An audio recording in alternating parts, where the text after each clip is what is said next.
Independence Day, Resistance, by Admiral Wyatt Stone. Chapter 1, Arrival. In orbit of the planet Equus, the moon stood deathly still, its surface reflecting the bright light shown by the nearby star, that was the sun. The giant, rocky satellite had never been stood hoof upon in its days, as Ponikind had not invented anything capable of space travel yet. Despite such inabilities, the inhabitants of Equus still wondered as to whether or not they were alone, hoping that somewhere in the universe, something or someone was out there, waiting to discover another sentient species among the stars. And the moon was going to be the first to bear witness to their arrival. The ground started to rumble slightly as an enormous shadow slowly covered the surface, blotting out the sun. The shadow continued to cover more and more of the moon's surface as it was soon covered in darkness. Ponyville, 1:13 a.m. The field of stars was a wondrous sight to Princess Twilight Sparkle and her 6 friends, who all stared at them, while the former looked through a telescope she had brought with her to the fields for stargazing. The girls usually would have been in bed, to rest for the next day, but since it was one of the most gorgeous nights they had seen in a while, and since there wasn't too much going on in the world right now, they decided to make the best of this occasion. Pinkie Pie pointed at a spot in the sky as she squeaked, "Oh, look, there's a shooting star." The rest of the gang hooted along with her as they watched it streak across the night sky. "Oh, yes, quite a bright one too.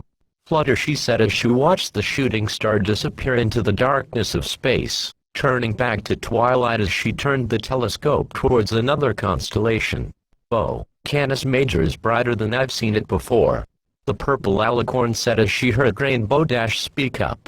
"Maybe it's 'cause you cleaned it earlier." Twilight gave an unamused look at the blue Pegasus as she opened her mouth to retort, only for Rarity to interject, before she could say a word. "Or perhaps, something is happening up there." The fashionista pondered as she stared up into the sky. Twilight also pondered for a moment, then looked back towards her friends as she replied, "That may be the case. Stars do get a bit brighter when they get older." Applejack gave a quizzical look to the stars as she asked, "You know, the stars do seem brighter from what I'm seeing. Y'all sure it isn't darker than usual?" Pinkie shared the same look, after taking her own second look at the night sky. Yeah, it does seem darker. Don't you notice it, Fluttershy?" the Pink Party Pony said as she turned to face her friend, but her face turned to one of concern as she saw the yellow Pegasus face. It was one of shock, of fear, like she had seen something no one would want to see. Curious, Pinkie turned to where her friend was looking, as did the other 4. Upon seeing what Fluttershy was seeing, everyone shared the same worried expression as they stared at the unnerving sight. The moon's surface was being enveloped in a shadow that was slowly growing from the once brightly lit side. The girls gave a faint gasp as they watched the once bright truck become almost completely covered in darkness. Twilight, curious of what was going on up there, shook herself out of her trance, and turned the telescope towards the moon. After shifting it slightly, she gave another gasp, one that sounded like she had seen a ghost. "What's wrong, Twee?" Applejack asked as her alicorn friend slowly turned toward her, motioning a hoof for all her friends to come and look. As they peered into the small visible image on the telescope, their faces became ones full of terror. Near the moon was a large object. The upper section looked like an air half-dome with a circular section on it, while the underside of it bore 2 long, sharp fins that swept back behind the rest of the structure. It almost rivaled the moon in size. Rarity was the first to break the silence. "What in the name of Celestia is that?" She pointed a hoof towards the image on the small eyepiece as Twilight looked up to the moon. I think it's some kind of spaceship," the purple alicorn replied as she and her friends looked up at the moon, the shadow now more prevalent than ever. "Sure looks like one," Rainbow Dash said as she stared at the unnerving sight. "Should we inform the princesses?" Fluttershy said shakily as she looked at her friends. "Yes." And Twilight started to say, but was cut off as she noticed something changing in the picture. Moving a hoof to shift the picture again, she peered into it. Her eyes went wide at what she was seeing. Several smaller objects began to break off of the underside of the larger vessel. Looking at the smaller ships, they were similar in design to the Mother ship, though they looked to be simply dome-shaped. Twilight could make out much from the view she got, so after shifting the picture once more she could see it better. The vessel did not have a perfect dome. On what must have been the front of the ship was a long, tall section sticking out of it. As they all slowly turned upright, they began to make their way towards Equus, the Mothra ship now sitting still over the moon. After taking count, she counted over 30 of the ships in the fleet, all of them dispersing and heading for different parts of the planet. Lifting her head away from the viewing scope, Twilight began disassembling the telescope as she spoke. "Girls, I want all of you to come with me to the Castle of Friendship. I'll send a letter to Princess Celestia, and see what she wants us to do next." As she finished, she put all of the telescope pieces into her saddlebags, before looking to her friends. "We're right behind you, darling," Rarity replied as all 6 mares turned towards Ponyville, and broke into a gallop, racing towards the town without wasting a breath. Canterlot, Royal Palace, 2:05 a.m.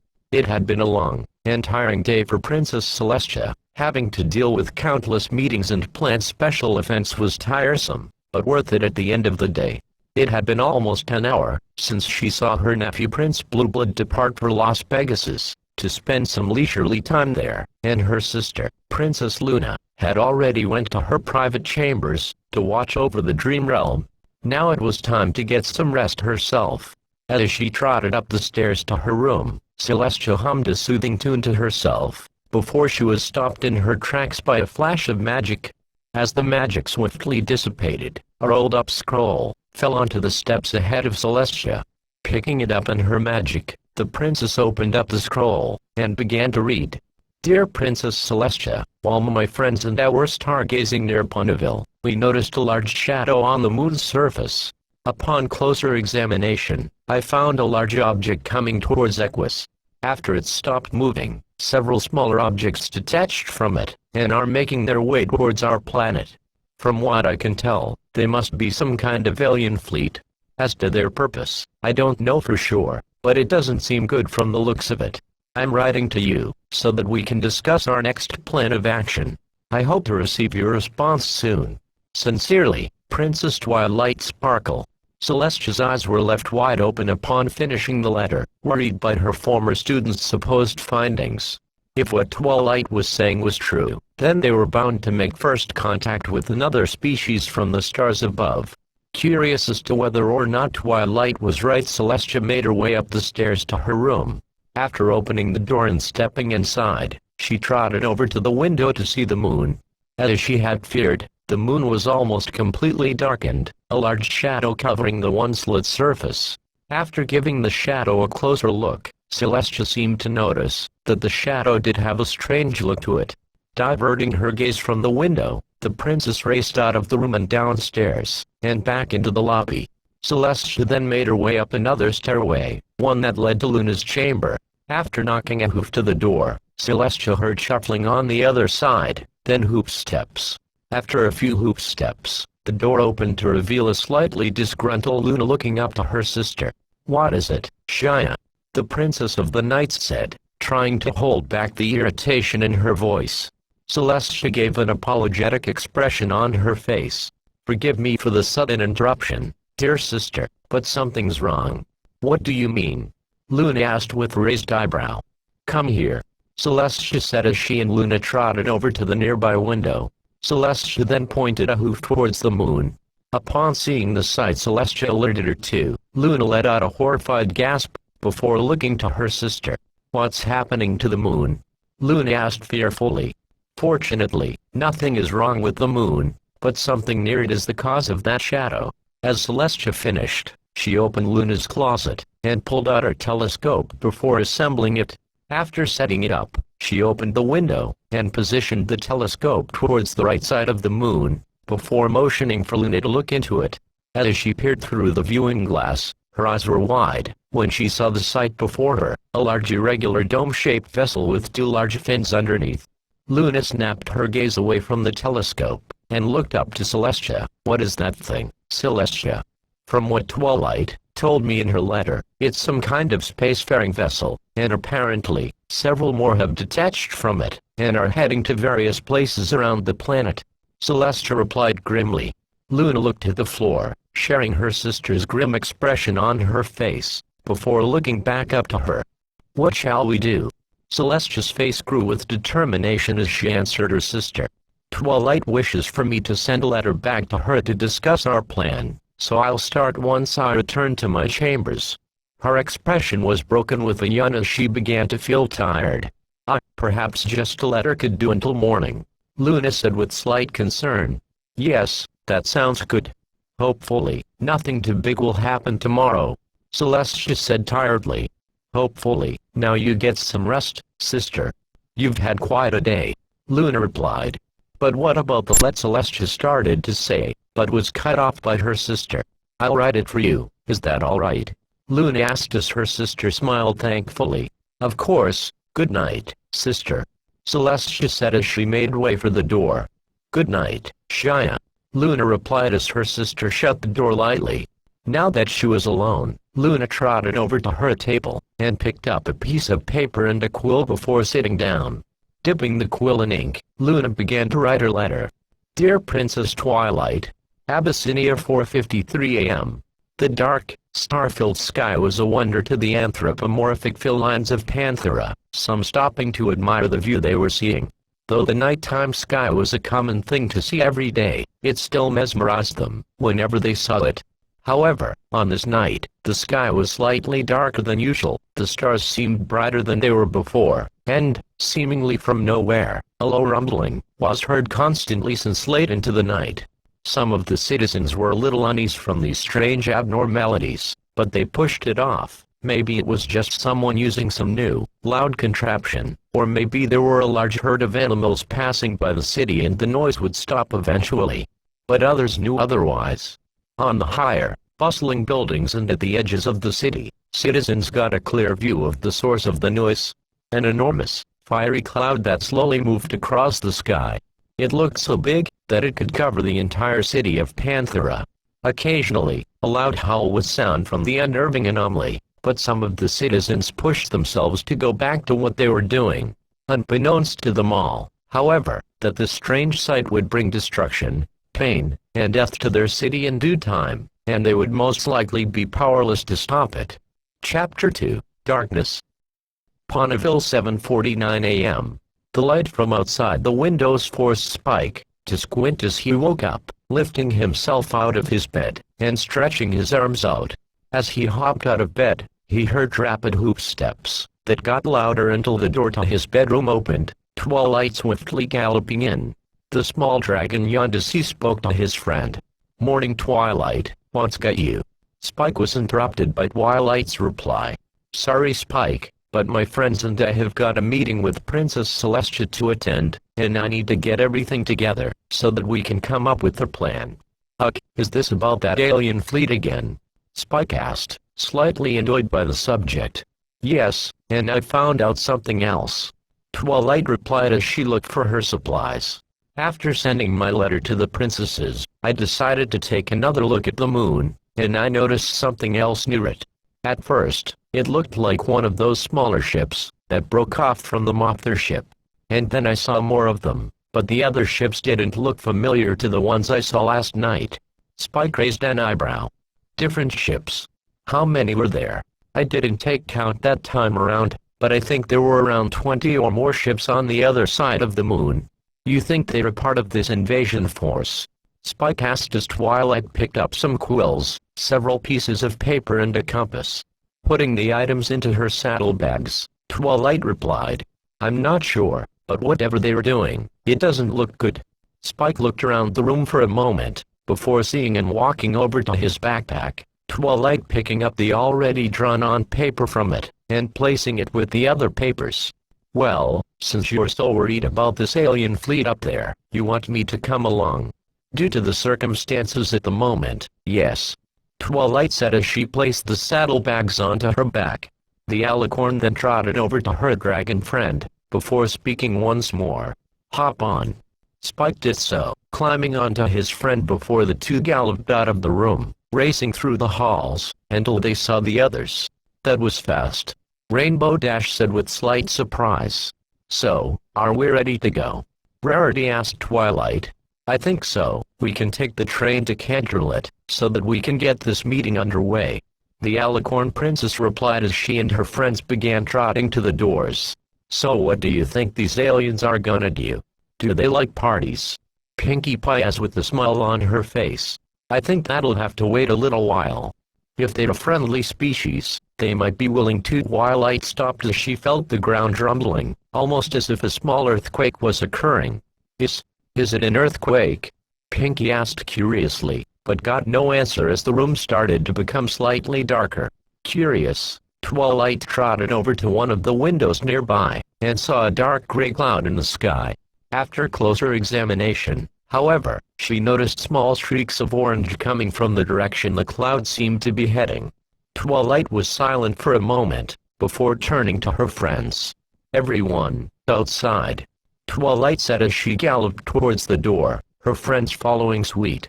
Opening the doors and briefly taking flight past the stairs, she landed before lifting her gaze to the sky, her friends stopping behind her, and doing the same. The cloud was large and circular, seemingly big enough to cover Ponyville, Canterlot, and even the Everfree Forest. The front of the cloud was a bright, fiery orange, as if something was trying to enter the atmosphere of the planet. At one point, the cloud let out a howl, almost as if the cloud was alive. Twilight and her friends stared at the horrific sight, unsure of what was going to happen next. Canterlot 8:01 a.m. Celestia took a sip of her tea as she trotted around the kitchen table, and continued making breakfast. She sniffed the air as she smelled the delicious scent of the pancakes she was making. Some would have thought Celestia would be immediately preparing to meet up with Princess Twilight, to discuss the supposed alien armada, but surely, Celestia thought, she could sate her hunger, before getting on to business. As she watched the pancake cook, she heard a low rumble from outside.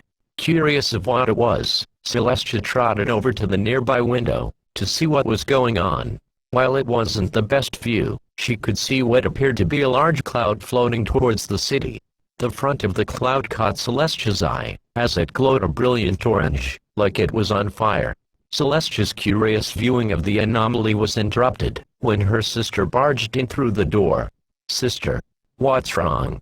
The Princess of the Sun asked worriedly. Outside, quickly. With it, the two Alicorn sisters raced out of the kitchen, but not before Celestia turned off the oven. Didn't want to cause a fire during this strange day. As the two princesses entered the hallway, they galloped to the door and opened it. Upon stepping outside, Celestia and Luna looked up to the sky, to see the large cloud. Celestia could now see the missing details. The shape of the cloud was circular, and was large enough to bathe Canterlot and Ponyville in darkness. And darkness soon came to Canterlot, as the cloud slowly hovered over the city, blotting out the sun. There must have been something inside the cloud, as not a speck of sunlight pierced through. Sister, Luna said with a hint of fear in her voice, but Celestia didn't reply. All she could do was watch the enormous cloud cover the whole city of Canterlot. Manhattan 8:03 a.m. The streets of Manhattan were bustling as usual, ponies trotting the sidewalks and carriages rode down the streets, as if nothing was amiss. One of the pedestrians was Coco Pummel, who was exiting the fabric shop after acquiring supplies.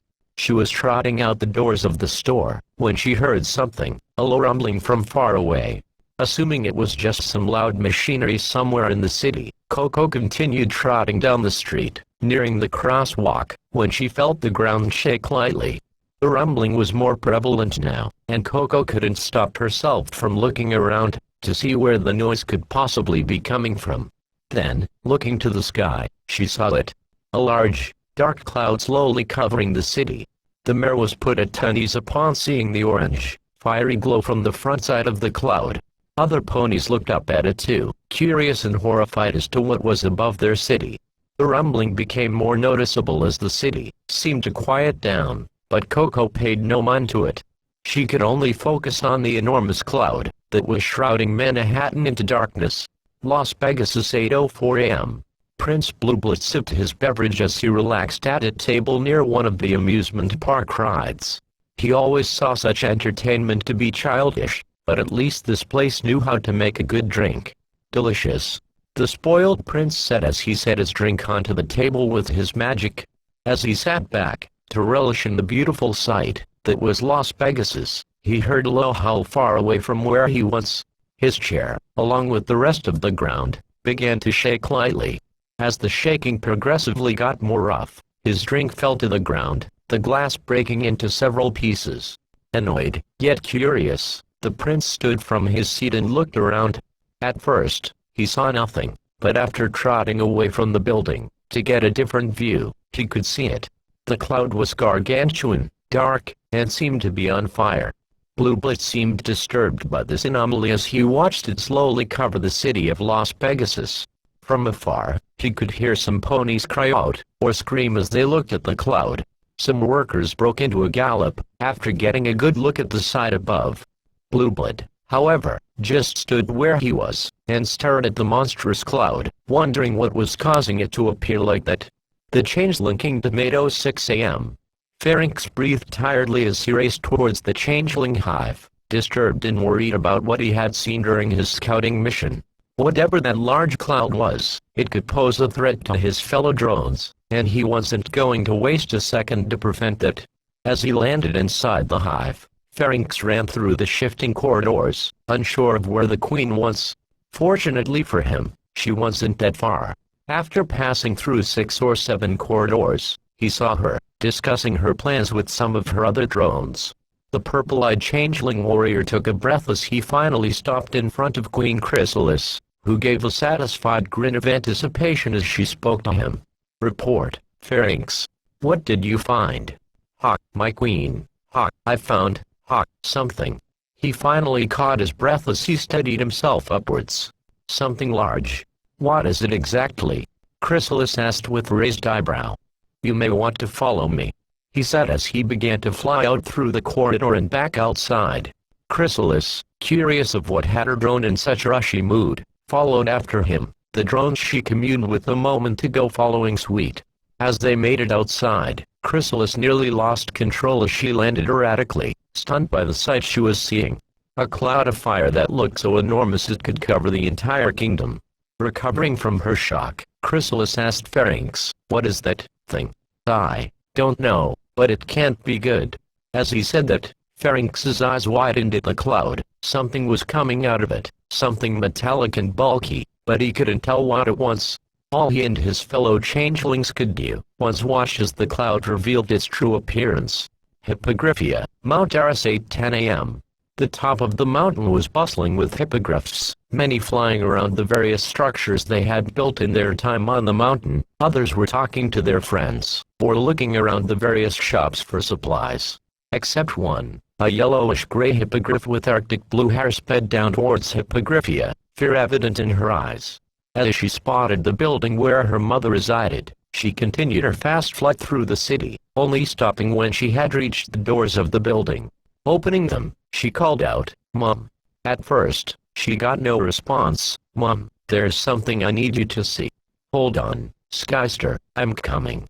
The voice of Princess Skyster's mother, Queen Novo, sounded from the staircase leading to the upper part of the palace, and a short moment later the queen walked down the steps to see her daughter. "What did you find this time?"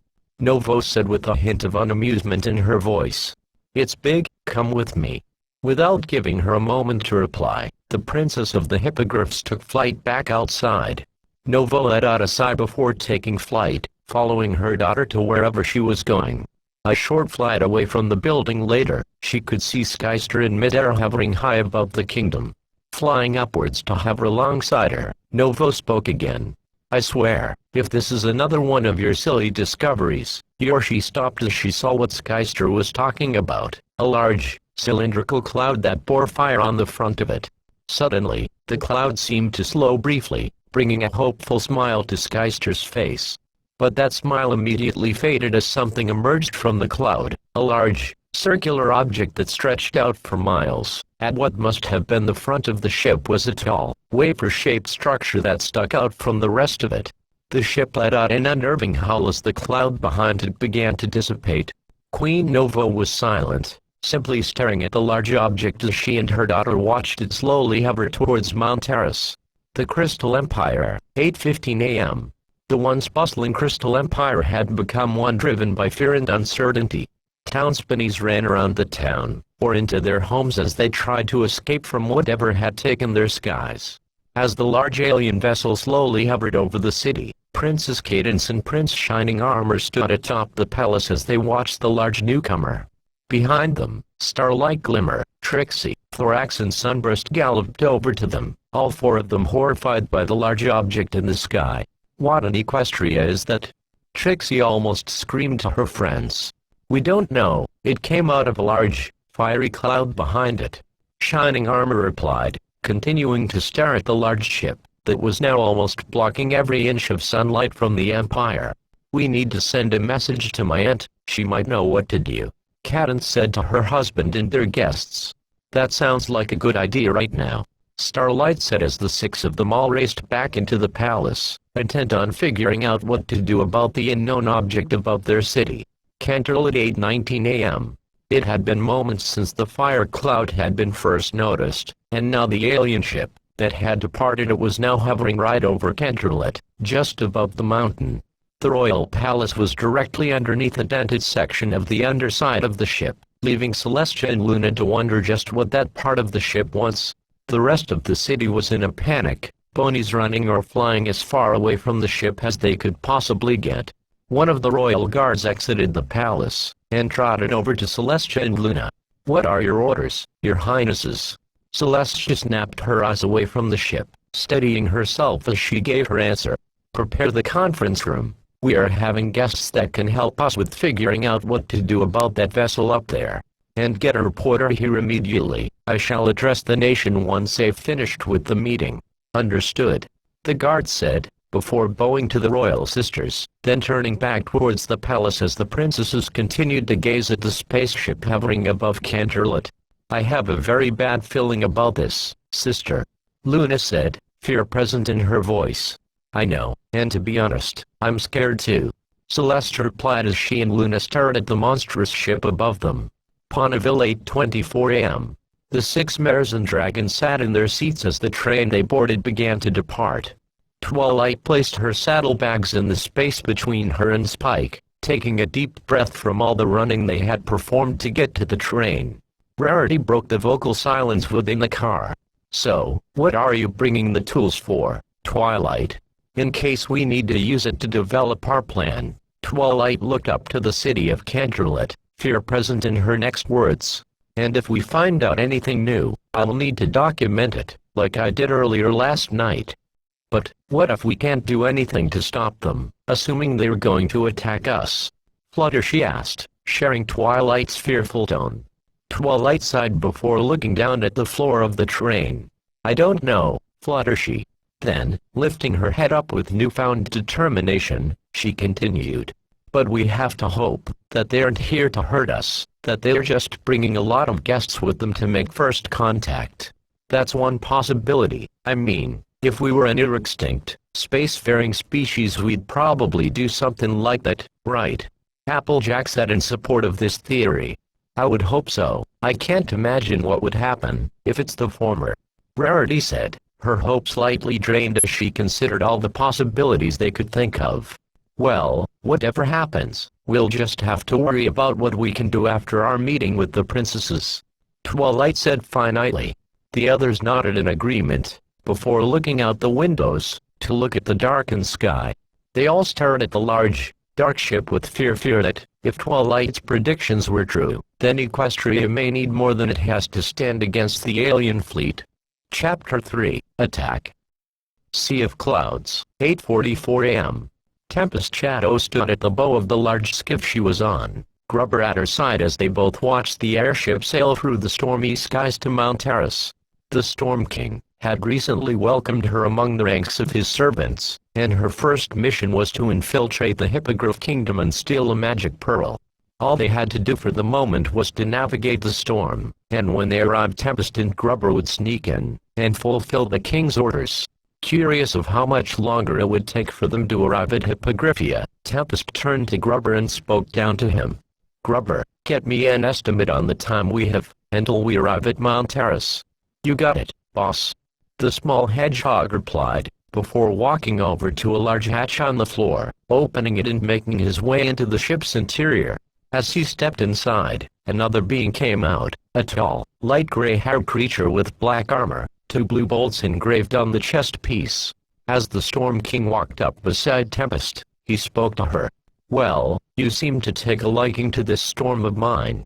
Tempest chuckled lightly before replying, "Yes, it makes me feel stronger." The tall conqueror laughed aloud before steadying himself. "Yeah, that's about how I feel all the time." He then looked to the storm. "Then again, I'm almost always around storm clouds, so, yeah." The hatch to the interior opened up again as Grubber stepped back out onto the exterior. Walking over to Tempest, he spoke to her. "We'll be reaching the mountain in about an hour." "Excellent," Tempest said with a grin, but her contained excitement dissipated after hearing a low howl, one that she had never heard before in her life. The Storm King and Grubber seemed to share the same confusion for a moment. Then the small hedgehog broke the brief silence. What was that?" Tempest raised an eyebrow at the Storm King, expecting an answer. "Yeah, I don't recall these storms ever making a noise like that." The king's thoughts were cut off as they noticed one of the clouds to their starboard side. "Everyone hold on." Tempest alerted the crew, all of them bracing themselves as the storm cloud hit. As the ship entered the cloud, a faint orange glow emitted from the starboard side, drawing the attention of the whole skiff. "I don't recall that happening, either." The Storm King defended himself once more as the source of the orange glow became more visible. What Tempest and the others saw was nothing they had experienced in their lives. At the starboard side of the ship, a large, fiery cloud was pushing the storm back, and was heading right for the skiff. The ship crew went into a panic, many of the storm warriors jumping overboard, or trying to divert the airship away from the fire cloud as fast as possible. Looking to the Storm King, Tempest and Grubber awaited his swift reply. "Well, since everyone else is doing it," upon uttering those words, the Storm King ran to the port side, screaming one last phrase as he jumped overboard. "Abandon ship." Tempest and Grubber ran for the port side as well, the cloud mere seconds away from impact as they both jumped, falling into the clouds as they heard an explosion above them. Debris shot past the 2 storm servants as they fell through the storm, seeing only clouds for several seconds, before they saw the ground they were about to land on. Positioning herself to free fall closer to Grubber, Tempest came closer to him, before grabbing him in her hooves. "Hold on." Tempest yelled to her hedgehog friend through the wind as the two hit the water, both feeling stunned from the impact, but knowing that they would drown if they didn't act. The two of them swam to the surface. When she got her head above the water, Tempest gasped for breath as she saw Grubber trying to swim. Seeing as the little hedgehog wasn't going to be able to get himself to safety alone, Tempest swam to him before saying, "Get on my back." Grubber did so, and as soon as Grubber was on her, she looked for the nearest shore in the area. Finding a small hill at the edge of one of the tall mountains, Tempest swam as fast as she could to the shore, not bothering to check if the Storm King and the surviving storm guards were following her. It took a long moment, but after a few minutes the 2 storm commanders rested themselves onto the sandy shore. As Tempest took a moment to breath, she heard several grunts behind her. Forcing her head up a little, she could see about 7 of the surviving storm guards and the Storm King himself nearing the shore. Once they had reached the sandy refuge, they all took a breath. Tempest let her head rest, while staring at the fiery cloud above them. As he used his staff to stand up, the Storm King spoke up. "What in the world did we just run into? You tell me, Your Excellency." Tempest replied as she stood up, Grubber doing the same as they awaited the king's reply. "Well, since our ship is gone." He took a moment to examine where they were. After scanning the other mountains, he couldn't see any kind of civilization or facility they could use. After taking a deep breath, the Storm King spoke up again. "Okay, we're stranded." "So much for the mist," Tempest started to say, but stopped as she and the others heard a noise, a low screech, that resembled a Wendigo. Looking up, they saw a strange aircraft descend down to them. It was nothing Tempest had seen before. The ship consisted of a long, smooth section with a bulky fin underneath. As the ship landed in front of them, the bottom section opened up, emitting a near-blinding blue-greenish light from the inside. Not a second later did 2 bolts of energy shoot out from the ship, striking two of the storm guards. Tempest, alerted by her crewmate's injury, charged at the alien ship, hoping to strike at whatever was shooting at them. Another shot came out, this time striking the Storm King's hand, the staff of Sakinus falling to the ground as he yelped. Tempest let out a battle cry as she jumped up to the light, readying her horn and hooves for a pouncing attack. As she flew in the air, she struck down one of the attackers. As one of the other attackers prepared to shoot at her, she ignited her horn and struck down the second one, unaware of what her first target was about to do. Without warning, the alien grabbed Tempest by the neck, slowly getting up as its prey tried to breathe. As she started to lose control of her body, Tempest got a good look at the attacker. It was a tall, ugly alien, with seemingly fake eyes and several tentacles on its back. "Release him," was the last thing that came out of her mouth, before she saw black. Canterlot 9:18 a.m. The train slowed to a stop as it arrived at Canterlot.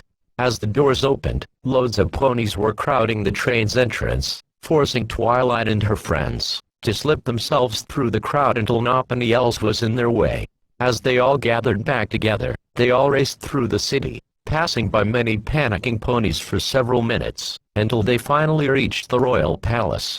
Upon reaching its doors, Twilight and her friends were greeted by one of the guards outside the door. "Good to see you here, Princess. The royal sisters are expecting you all." "Thank you," Twilight replied as she and the others stepped inside, the two sisters standing nearby as they trotted in. "It's good to see you here, Twilight. The city has broken into a panic since that ship arrived," Celestia said as her former student smiled up at her. "No wonder, Princess. Ponyville's been going through similar trouble," Twilight replied as they joined the princesses in their trot to the conference room. Looking up to Celestia, Twilight continued, "I brought some supplies and research with me to help us devise our next move. Hopefully with what's happening, we can finally figure out what these ships are doing here." "Indeed, and speaking of such matters," Luna said as she opened the doors to the conference room, allowing the others to enter, before stepping in herself. Shutting the doors, she continued, "We've got something you may want to hear." "Oh?" Twilight asked with raised eyebrows. The Princess of the Night levitated a small radio to the table with her magic.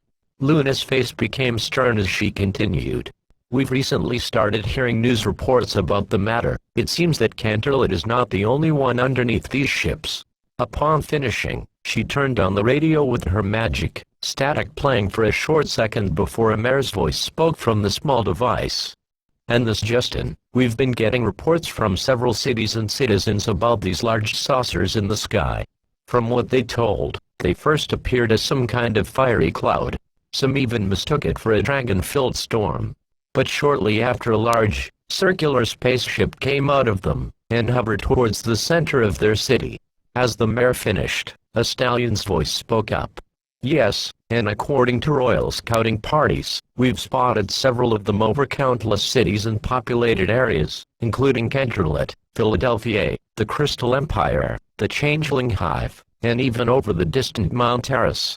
Twilight let out a low gasp upon hearing the news, as did her friends. "Cocoa Pommels in Manhattan, last I heard," Rarity whispered to her friends, a fearful expression on her face. The stallion on the radio continued, "At the moment, we haven't received word from the royal sisters on the matter, but when we do, we'll inform you all, as soon as possible." The mayor on the radio then began to speak about another news topic, but Luna cut it short. Coming up, a tragic crowd were the last words to utter out of the device before it finally shut off. As she levitated the radio back to its original spot, Luna spoke again. "So what have you gathered, Twilight?" Twilight trotted over to the table, Spike hopping off her back as she dismounted her saddlebags. "Well, just before dawn today, I decided to take another look at the moon and the shadow. At first, nothing new came of it, but after looking around other parts of the moon, I noticed more odd shapes on the opposite side." As Twilight continued, she pulled out a drawing she had made during her trip to the station. While crude, the details the alicorn had drawn were understandable enough to see. Upon closer examination, I saw one of them was similar to those circular ships I first saw last night. However, the other ones looked like nothing I'd seen from the Mother ship. Celestia and Luna both raised an eyebrow in curiosity. Do you think they're another group of aliens? The Princess of the Sun asked her former student. That sounds likely. I mean, if they're from that mothership, why send them around our moon? Twilight replied. Maybe they're trying to. I don't know. Take the moon. Rainbow Dash asked. Pinkie laughed before answering Rainbow's idea. Well, if that were the case, then why did they send down over 30 ships to our cities? They think each of us owns parts of it or something. Rainbow rolled her eyes at Pinkie's joke before a royal guard came in through the door to the left of the room, fear in his expression as he spoke. Princess. Several small ships are heading towards Cloudsdale. The Regal sisters and Twilight's group grew worried upon hearing the guard's words.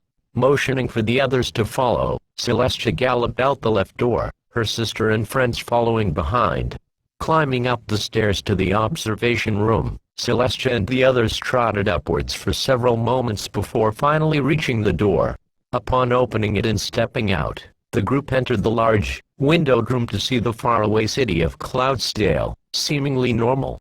However, as Twilight got a closer look at the view she looked up to see a swarm of small ships flying directly towards the city. Rainbow Dash's face was one of horror as she stared at the frightening sight, worried about what the swarm of aliens would do to the city.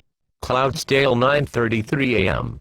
The siren was starting to become a slight nuisance as Soren put on his goggles, Spitfire inspecting her flyers as they prepared to defend their home from the invading swarm. Alright, now I'm going to make this short. The large ship above us has launched a swarm of what we're assuming are fighters at us.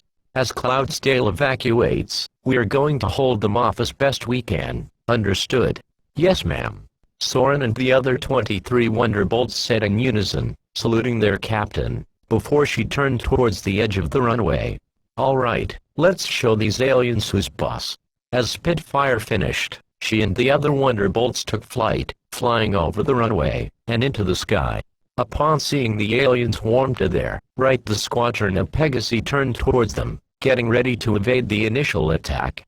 As they got closer to the swarm, Soren got a good look at the alien fighters. 2 mandibles stuck out in between the wings, as well as several cannons boasting off of them, and in front of the cockpit. As the Wonderbolts charged at the alien fighters, they fired a flurry of green bolts of energy. Fortunately, all of them missed as Soren and his wingpony split up and individually engaged the fighters one-on-one. Soren's target made a U-turn for him as he started to spin. Misty. He called out to one of his friends, who heard him in time as he gave an order. Thundercloud. The mare did so as she sped around, grabbed a cloud, and waited for Soren's cue, hitting the cloud to ignite its lightning. As Soren let the fighter come close to him, he sped around the fighter, catching it in a small tornado, before stopping and looking to Misty. Now, as expected, Misty threw the cloud into the presumed path of the alien ship, which flew right towards it. As it was hit by the thunder, a bluish-green energy field flashed from the impact before fading away. Soren and Misty gave a look of dismay as the former spoke up. They've got some kind of shield on them. We've got to try something else. As the 2 flyers evaded incoming laser fire from other fighters, Soren heard a scream from above. Looking up, he saw his wingpony fire streak, a dark burn visible on his chest as he fell to the ground far below them. Fire streaks down. Misty flagged right aloud as she and Soren flew towards another fighter, the first one catching up with them. As the 2 dodged the lasers from their pursuer, Soren spoke to Misty. Let's try and get them to crash into each other. Misty nodded as they split up, the pursuing fighter chasing after Soren as Misty got the attention of the second one. The stallion continued to evade incoming fire from his pursuer as he looped around back to Misty, both of them stopping near each other as the 2 fighters came towards them. As Soren nodded to Misty, the 2 sped towards their attackers, then flying around them to catch them in another vortex. As the ships began to spin, the 2 Wonderbolts got away from their tornadoes before they dissipated, the 2 fighters flying too fast to avoid collision, and crashing into each other in a brilliant explosion. The 2 didn't celebrate for long as another fighter came at them, both flyers breaking up as the fighter charged for Soren. The 2 combatants flew for a while, Soren dodging and barrel rolling around the lasers as he came closer to a nearby Cloudsdale building. Taking the chance he had, Soren did another tornado spin around his pursuer, spinning for several seconds, before letting the fighter fly uncontrollably towards the building, exploding in a bright, fiery orange. "Ha! Eat that! Space freak!" Soren taunted his victim before hearing two more screams. Looking up, he saw who must have been Fleetfoot and Wave Chill, both with burns on their bodies as they fell through the sky to the ground. Soren looked up to see Spitfire holding off two of the fighters, flying upwards as the two ships flew past each other. Soren sped up towards her, but couldn't get close enough to talk to her as more fighters sped towards the Wonderbolt. Despite being so far away, he could hear her speak. "There's too many of them," the Wonderbolt captain said as Soren dodged more incoming fighters. Hearing another scream, Soren took a brief moment to see another flyer, Surprise, falling to the surface, before continuing on towards Spitfire. "We're losing flyers left and right," Soren cried out as he flew. "Everyone fall back, fall back," Spitfire said as she dodged more laser bolts, but her efforts were stopped as one shot got her clean in the back. The young Wonderbolt captain didn't scream or yelp, she just began to fall towards the ground like her fellow teammates as Soren watched in horror. "Spitfire!" the stallion screamed, but he had no time to watch his close friend and leader fall to the ground as another fighter flew towards him. Diving downwards, he sped down to catch Spitfire, barely grabbing her in his hooves, before flying back up to the battle above. The stallion soon came to a stop as another fighter was coming after him, the glow of the ship's guns glowing a faint green as Soren waited for death. But the shots didn't come. As the fighter came at him, it exploded in an orange blaze as another ship flew through the fire. Soren's eyes went wide as he watched the fighter attack his pursuer. This new arrival looked different. It had a pointy fuselage with two large wings, two strange sections underneath them, and two fins folding inwards. As the Pegasus took in the side of this new ship, he heard more laser fire from above. Looking up, he saw the alien fighters engaging several other ships that he could barely make out.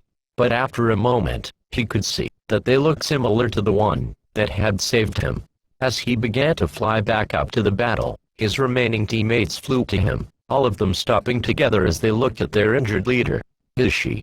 Blaze said fearfully, but let the hell back her out as they heard a faint moan from Spitfire. "Thanks, Celestia, we need to get her to a hospital immediately." The other Wonderbolts nodded as they began to fly towards the city, but stopped as one of the new fighters came down towards them, stopping as it hovered in front of them. As Soren hovered near the cockpit, he got a good look at the pilot of the ship. He had no fur, but instead hair on his head, and hands that were holding onto the controls. His skin was also a dark brown. On the pilot's mouth was a mask that permitted the pilot to breathe during flight. The pilot tapped a button on the controls before the front of the window opened, allowing him to hear the voice of the pilot. "Sorry if we didn't drive sooner, those bastards must have been tough." "Who are you guys?" Soren asked the fearless flyer. "Name's Dylan Hiller, captain of Legacy Squadron." As he removed his breathing mask, he continued. "I'm from the Resistance." Soren gave a hoppeful smile at the introduction, sticking his hoof out to shake Dylan's hand. He did the same as his savior. "I'm Soren, ace flyer among the Wonderbolts. I take it, you're here to help us." Dylan nodded as he replied. "You can count on that. Unfortunately, we don't have much time." He looked up to the large vessel above him, which hovered ominously over Canterlot as he continued. "In a few hours, that ship is going to destroy the city, so we have to evacuate it as soon as possible." The surviving Wonderbolts gasped in horror as they listened to the explanation. "It's just like we feared," Highwind said shakily. "For now, my boys and I will hold off the threat up there, so I'd suggest you get your friend there to safety," Dylan said before putting his mask back on, preparing to close the window before Soren spoke up. "Dylan," the pilot turned to him once more. "Be careful up there." "Same to you." With that, he tapped a button that began shutting the cockpit window, the fighter starting to fly upwards as it rejoined the battle. The Pegasus hovered in the air for a moment before Soren spoke up. "Well, you heard him." To Canterlot. At that order, the surviving Wonderbolts sped towards Canterlot, hoping to alert the princesses before it was too late. Chapter 4, Destruction. Canterlot, 9:58 a.m. Twilight sat at the conference table, and holding her head with a hoof, waiting for a response from Cadence in shining armor. After Spike sent the letter a few minutes ago, Twilight was beginning to fear for their safety. One of those alien vessels was over the Crystal Empire right now, and if it posed a threat, then they had to get out of there. Her worries were about to overcome her when she heard Spike belch, then burping as a flash of green fire dissipated to reveal the scroll.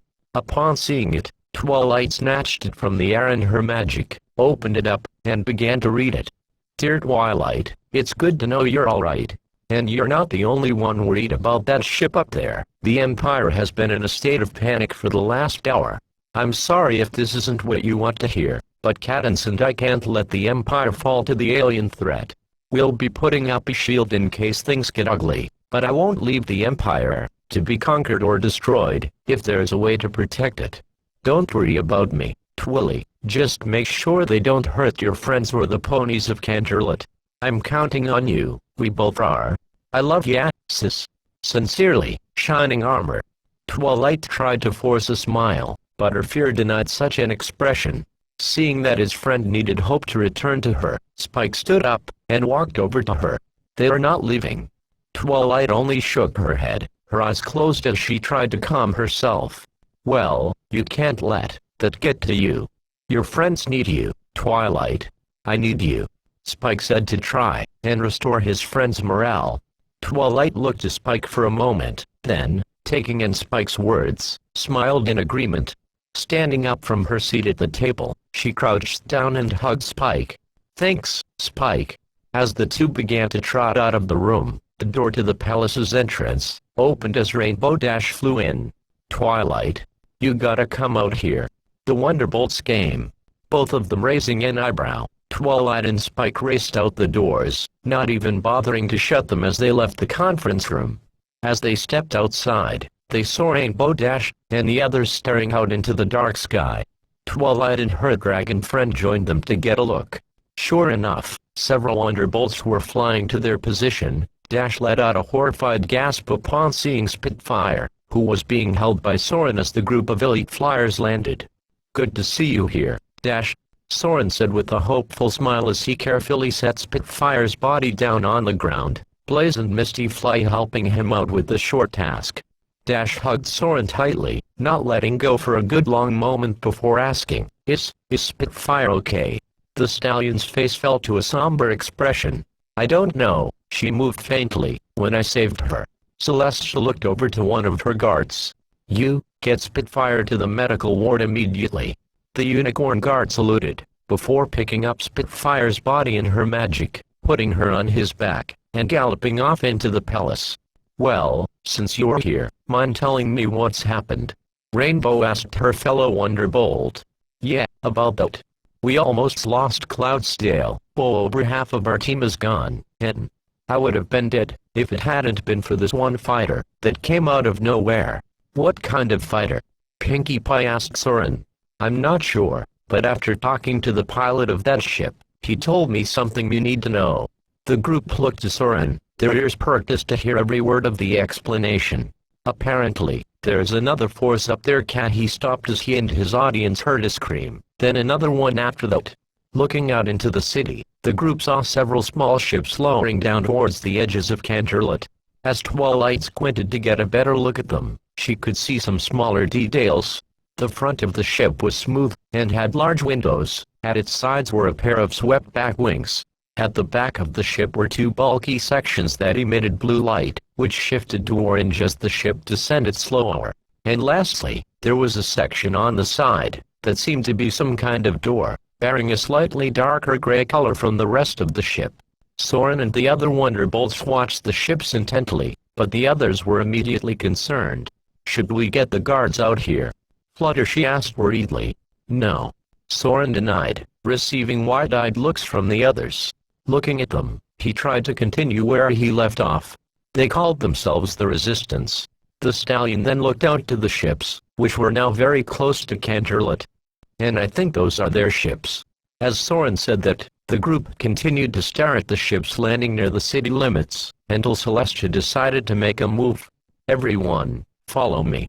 Despite their concern for their own safety and the nature of these new ships, everyone followed the Princess of the Sun, staring cautiously at the arriving vessels as they made their way to the nearest transport. After a few minutes of trotting, the group of ponies finally arrived at one of the ships, several strange creatures examining the areas they guarded their craft. As Twilight and her friends approached, one of the creatures noticed them, and began to walk towards them. As he came close, Twilight was intrigued by the being's physical appearance. He had no fur, but instead grayish-green skin, and his eyes seemed similar to a changeling's in appearance. At the back of his head were two thin appendages that draped down past his neck, almost covering his back. Soren recognized two of the other guards to be familiar to Dylan, though they both had a brighter skin color, and one of them had a fancy black hairstyle on his head, while the other seemed to be bald. As the 6 mares and Spike stopped in front of the creature, he spoke to them. "I do hope our arrival hasn't instilled panic among you all." "Sort of, unfortunately," Twilight said as she let out a nervous laugh, then clearing her throat before continuing. "If I might ask, who are you guys?" "A good question, that I shall answer," the alien said, before crouching down to see the princess face to face. "My name is Dakwa. I'm a member of the Resistance." Twilight's friends looked at the alien intently, listening to every word. "We're here to help evacuate the city before the Harvesters can destroy it." "Harvesters?" Applejack asked, raising an eyebrow. "Yes, they are a race of genocidal beings that ravage various worlds and steal their resources." The girls gasped as they heard what Dakwa was explaining, though Pinkie Pie raised a hoof before speaking. "Okay, so these Harvester meanies want to take our stuff and destroy our cities. So why didn't they send fighters to take us out over here?" "Yeah, they just attacked Cloudsdale recently, so why not here?" Rainbow added. "That's because they were sending squadrons of fighters to take out the smaller settlements. And as for that ship up there," Dakwa said before standing up and pointing at the Harvester vessel above Canterlot. The girls and their friends looked to it as well, listening to their alien friend as he explained. "Do you see that dented section there?" Dakwa asked. "Yeah," Twilight replied before the Resistance officer continued. "In less than 2 hours from now, that section will open up to reveal a directed energy cannon. And when it fires..." The group then looked to Dakwa, who returned the gesture. "There won't be a city to come back to." Twilight and Spike turned and stared at the alien ship for a moment, letting the knowledge of Canterlot's fate sink in, before turning back to him. "Well, let's get underway then." Looking to her friends, Twilight spoke to them as they all faced her. "Let's get everyone loaded up into the ships near the palace, then at the opposite end of the city, we'll all take that one." The 5 mares nodded in agreement as Applejack replied. "That sounds like a plan." Celestia trotted over to Dakwa as she asked, "What about the other cities and kingdoms across Equestria?" "We've already sent transports for them too." Celestia smiled at the comforting news as she replied. "Excellent, I'll address the land of the new information, and then my sister and I shall assist in getting our subjects to safety." "Good idea," Dakwa said, and with that, everyone split up to begin the evacuation. Celestia and Luna using their magic to teleport themselves back to the palace as they prepared to alert Equestria of its certain doom. Manhattan 10:18 a.m. And as for all of you watching, we advise you find and board the nearest transport available. Head to the Resistance transports, find a train. Whatever you do, do not head to any of the endangered cities nearby. Find refuge elsewhere. Good luck to all of you out there, and stay safe. Coco Pommel shut the television off with her remote as she took in the news. In less than 2 hours, Manhattan would be gone, and if she didn't get out of here, so would she. Taking a deep breath, she stood up and trotted over to her suitcase, opening it and packing any and every essential item she felt would be needed. After almost 10 minutes worth, she put the last of her items into the suitcase, sealed it, and galloped for the door. After a tiring amount of steps, she opened the now unlocked roof door, to see a large, light gray transport to her left. As she stepped out onto the rooftop, one of the Resistance officers called out to her. "Good timing, climb aboard." Coco did as instructed and trotted over to the large ship, stepping on board it, and sitting in the nearest seat available. Whatever these Resistance ships were, they felt large, spacious, and most of all, comfortable. As she relaxed in her seat, she looked to see other ponies on board with her. Then, hearing a voice from her right, she turned her head to see more ponies coming up to the rooftop, getting ready to join her and the others on the transport. Then, her smile faded as she realized something. What about the ponies who didn't hear the news? Were they going to be okay? Curious, she looked out to the city to see several more transports on several buildings, at least 18, she counted. The knowledge that many ponies would be safe comforted Coco. The mare decided to lay her head back and try to drift off to sleep as the evacuation continued. Las Vegas, 10:31 a.m. Blue Blood watched as the dance performance went on, one of them spinning around gracefully before lightly taking her partner's hoof. The spoiled colt of a politician sat back as he observed the two dancers in their seemingly effortless work. However, his privacy was disturbed by his two guards, who galloped over to him as he stood. "What is it?" Blue Blood asked with annoyance in his voice. "The princesses have ordered a mass evacuation due to the alien ship, Your Majesty. We need to leave immediately." While the prince wanted to snap at them over the issue, he conceded, assuming that ship up in the sky was bad news from the start. "Very well, take me to my personal airship." The guards complied, but they shared an anxious look with each other as they knew exactly where the ship was. The three stallions trotted towards the door, Blue Blood opening it as the dancers watched him leave. As the door was shut, the two ponies trotted off the stage and out the door as well, not bothering to change their outfits as they left the theater. The Crystal Empire, 10:41 a.m. The two rulers of the Crystal Empire stood at the edge of the balcony, touching their horns together as a bright pink glow emitted from them. Almost a second later, a bright beam of magic shot into the sky, before flashing over the land. As the beam focused, a large shield began to cover the Empire, ensuring no threats could penetrate its defenses. Inside the royal palace, Trixie was covering her head in fear, Starlight, sunburst in thorax, standing beside her as she began to panic. "Organady." Tired of seeing her friend cowering before her time, Starlight picked Trixie up to her hooves and spoke to her. "We're not gonna die." The magician's frozen face didn't seem to convince Starlight. "We don't even know if that shield will fail yet.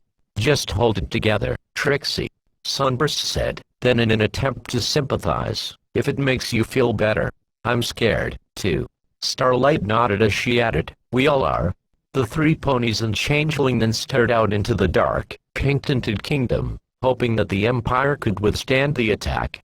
The Changeling Kingdom, 11:24 a.m. Queen Chrysalis stood aboard one of the farther out transports with Pharynx at her side, both of them watching the many transports taking to the skies as they fled the kingdom. Initially, they were hesitant to leave, but after some convincing that they could be of great use in fighting the Harvesters, Chrysalis decided to go through with it. At this point, over half the hive was evacuated, and now there were just a few more drones to clear out. Curious of how many transports their new allies could bring, the Queen of the Changelings turned to her human escort. "How many of these ships have you deployed, Mr. Morrison?" "Per city," the young officer replied back. "About 64, each capable of carrying at least 70 people, or in your case, drones." Chrysalis nodded in understanding as she heard faint talking among two of the officers, one of them turning to walk over to Mr. Morrison. "We have about 10 minutes, sir." Both Morrison and Chrysalis looked to him with concern, before looking to each other. "My drones can fly, if we can't get them all in time," Chrysalis informed her alien companion. "In that case, get yourselves strapped in, we need to be ready for." He stopped as he heard a loud shift over the hive. As he and Chrysalis looked to the hive, they saw the dented section of the ship opening up, a bright bluish-green glow emitting from within. As the mandibles that once formed the dent in the ship folded outwards, Chrysalis heard Morrison speak up. "We need to go now." Mount Terrace, 11:28 a.m. The Hippogriffs and Resistance officers watched, in terrified awe as the mandibles of the ship's dent opened up, revealing a large structure inside, and lighting the area in a bluish-green color. As Novo and her daughter, Skyster, watched the ship hover over their home, the ship began to take off, taking them and many other hippogriffs with them. Unfortunately for the more clueless of them, however, they would soon realize that this day would be Mount Araslest. Canterlot at 11:33 a.m. Twilight and her friends sat with the Wonderbolts and Royal Sisters as they watched the transports take off, fleeing away from the city as fast as they could. Almost all of Canterlot had been evacuated as far as they could tell, and it would only be mere seconds before Canterlot met its end. As Twilight looked over to Spitfire resting in a chair next to her nurse, one of the officers walked over to the nearby wall panel right next to the entrance door. Tapping the small screen, the human watched as a timer appeared, starting at 0007 before slowly counting down. As the timer reached 0 hours, the screen changed from a cool blue to a blood red color, indicating something bad was about to happen. The human officer turned to the Harvester Destroyer, as did the girls. The glowing cannon began to charge up energy, flickering particles inside causing several flashes before a beam hit the royal palace. Twilight and her friends let out screams of terror as they watched a pulse of energy strike the palace, which exploded upon impact. As the building was vaporized, a shockwave of fire sped towards the rest of the city, engulfing anything and everything that stood in its way. Manhattan, 11:34 a.m. Coco was frozen in her seat as she watched the charged beam strike the Manhattan State Building. The gold horse statue at it stopped briefly, reflecting the light from the beam before a large energy pulse shot down to the structure. The building exploded into a fiery blaze as her fellow passengers screamed and cried at the nightmarish sight before them. As the transport began to take off, the explosion had unleashed a wave of fire that began to swallow up every building it came into contact with. Coco forced her eyes away from the horror that was happening behind her, crying to herself as her ship fled the large city of Manhattan. Las Vegas, 11:34 a.m. Blue Blitz sat in his seat as his guards ordered the pilot to take off, the bright green glow right above them as it began to charge up. As his guards began trotting towards him, he looked up to see the charging cannon pointing right down at the building that his luxurious airship was on. His eyes went wide as the beam struck the building, only now realizing what a terrible mistake he made. "Full power, pilot. Get us out of," he tried to say, but the pulse from the alien ship struck the building his yacht was on before he could give his order. The blast was swift, tearing the building apart as debris shot up to the airship, ripping it apart as it was engulfed in the fiery explosion. Blue Blitz felt a brief surge of scalding hot pain as he was burned alive alongside his guards. And then there was nothing. The Changeling Kingdom, 11:34 a.m. Chrysalis watched in fear as the ship's energy beam struck her hive, a pulse shooting down from the destroyer, before striking her hive, and reducing it to a brilliant inferno. Some of her drones behind her screamed in horror at the sight of their destroyed home, Chrysalis looking away mournfully as Mr. Morrison forced out a few words. "Sweet Jesus," the resistance officer said as he watched the firestorm engulf the ground below along with any unfortunate drones that were not fast enough to escape it. "Get us out of here," Chrysalis cried out as the ship began to take off, the tall changeling collapsing to her haunches as she watched her home burn away before her. Mount Terrace, 11:34 a.m.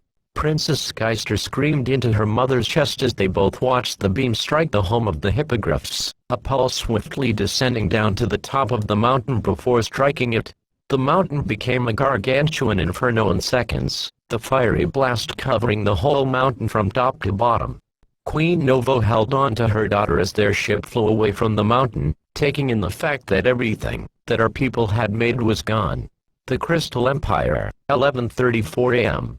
The shield held as the alien ship's cannon powered up, Starlight and her friends watching the side above them as the beam flickered for a moment longer. Then, the beam came down, and then the pulse. Trixie let out a bone-chilling scream as she held Starlight for dear life. Starlight, Sunburst, and Thorax shutting their eyes as they awaited their swift fate. But the blast didn't make it through. As the shield was hit by the blast, Starlight heard agonizing scream from Cadence and Shining Armor, both of them falling to the ground as the shield disappeared. Starlight let out a loud gasp as she rushed over to the rulers of the Empire, neither of them responding to her attempts at reviving them. Looking up, Starlight spoke to the nearby guard, "Get a doctor here, now." The guard nodded without a word as he raced into the castle to find help. Starlight. Alerted by Thorax's concern, Starlight stood up to look out in the distance. What she saw stunned her. Near the entrance to the Crystal Empire was a strange ship, a deep blue glow emitting from behind its engines. Standing near her friends, Starlight watched as the ship landed near the castle, the side doors opening as several bipedal creatures stepped out of it. Canterlot, Twilight and her friends stood as they heard more screaming, but not from the passengers inside. "Hold on. There's still a few more ponies here," the pilot yelled back. "Find them, quickly." Twilight did so, looking all over of what was left of Canterlot. Over half of the city was left standing, the part they were on creaking from the stress of the attack. After scanning the first time, she saw nothing, but upon looking at the closer pathways, she saw a small group of ponies, screaming at the last remaining transport to help them. Thinking fast, Twilight's horn lit up as the fleeing mares and stallions vanished in a flash of magic. Not a second later did they reappear, this time inside the ship. With everyone inside, Twilight screamed, "Punch it! Hold on!" The pilot cried back as he lifted the control sticks, the ship jerking to the left as it began to fly away from the burning wreck that was Canterlot. Everyone in the transport let out screams and cries of terror and pain as the ship sped away from the last surviving platform, narrowly avoiding the firestorm as the platform exploded, the debris hitting the now active shields of the transport as it shot far out into the sky. And then, Canterlot was no more. Chapter 5, Rescue. Twilight steadied herself as the shaking ceased, the rescued ponies behind her quieting down to a sob as they were taken away from the once magnificent city of Canterlot. The Princess of Friendship couldn't believe what she just saw. Yes, she knew that it would be destroyed, but the way it happened nearly traumatized her. She tried to move herself from her spot, but her shock prevented her from even lifting a hoof. It wasn't until the human that had checked the countdown timer walked over to her, crouching down to her before speaking. "Are you all right?" Twilight jerked her head to him, eyes wide before realizing what the officer was asking. Forcing a breath, Twilight replied, I think so, yeah." The human shared a look of sorrow as he spoke once more. "I'm sorry we couldn't save it, but the good news is we got everyone out in time." Twilight seemed to smile faintly as a fragment of her hope returned. "Yes, at least we did that." Hearing another voice, the human officer stood up, before ending the conversation. "If you'll excuse me." Twilight nodded as he returned to the back of the transport, her 6 friends standing up, and trotting over to her as Rarity spoke up. "Sweet Celestia. They did it, those monsters actually did it," the fashionista said with tear-filled eyes, wrapping her forehooves around Fluttershy as she began sobbing. It was so quick, too," Applejack said mournfully, taking her hat off as she looked down at the floor as she took in what happened. Pinkie Pie started to tear up as well, finding difficulty in trying to speak. And where are we gonna have the galas at?" Sniff I could use one right now." The party pony held on to Applejack, crying as a few tears fell from the farm pony's eyes. Rainbow Dash didn't say anything, merely looking down at the floor as she tried to keep herself together. Twilight turned towards the window, trotting over to it as she tried to take one last look at her former home and birthplace. The city was completely enveloped in the fire. Not a single sign of architecture remained within the burning ruins of what was once Equestria's most beloved city. Twilight remembered all the moments and places she had witnessed: her time at Celestia's school for gifted unicorns, her time in the royal palace, the wedding of Cadance in shining armor. Everything flew around her mind as she watched the city burn. Then she looked away, sobbing as she realized she would never be able to visit the city again, as it would soon become nothing but a giant, literal stain on the mountain it once rested on. As she mourned for Canterlot, the same human officer jogged to the cockpit, slipping in through the opening that led to where the pilot was at. Curious of what was going on in there, Twilight wiped her eyes, before trotting over to the cockpit, the officer and the pilot talking to each other as she stood within the doorway. "What's the status of the other transports?" the officer asked the pilot as he replied. "From what their reports say, they got almost everyone out of some of the cities." The pilot then tapped a spot on the visible map on a section of the control panel, Twilight taking a peek at it as she listened. Unfortunately, one transport from a city, one of the passengers calls Manhattan, reports some of the civilians taking flight. A few of them apparently weren't fast enough to flee from the firestorms. The officer looked down at the floor as he took in the news, then raising his gaze at the pilot before asking, "Anything else to report?" The pilot nodded as he answered him. "Yes, our scouts just finished their patrol of the southern sector of the equestrian continent, and it looks like they found some sort of harvester convoy." He pointed to a section of the map, his finger briefly hovering over the bottom of the continent before continuing. "A few hours ago, they saw several creatures fall through the clouds and into the ocean near the mountains, before seeing one of the harvester ships lowering down to them. Shortly after reaching the shore, the vessel landed, and its crew took the creatures aboard after a brief firefight." Celestia trotted over to Twilight, both of them being noticed as the tour resistance members turned to them. "Do you need anything, Your Highnesses?" Twilight trotted closer to the controls, examining the map as she took in these new details. Then, looking to the pilot, "You said they took them hostage."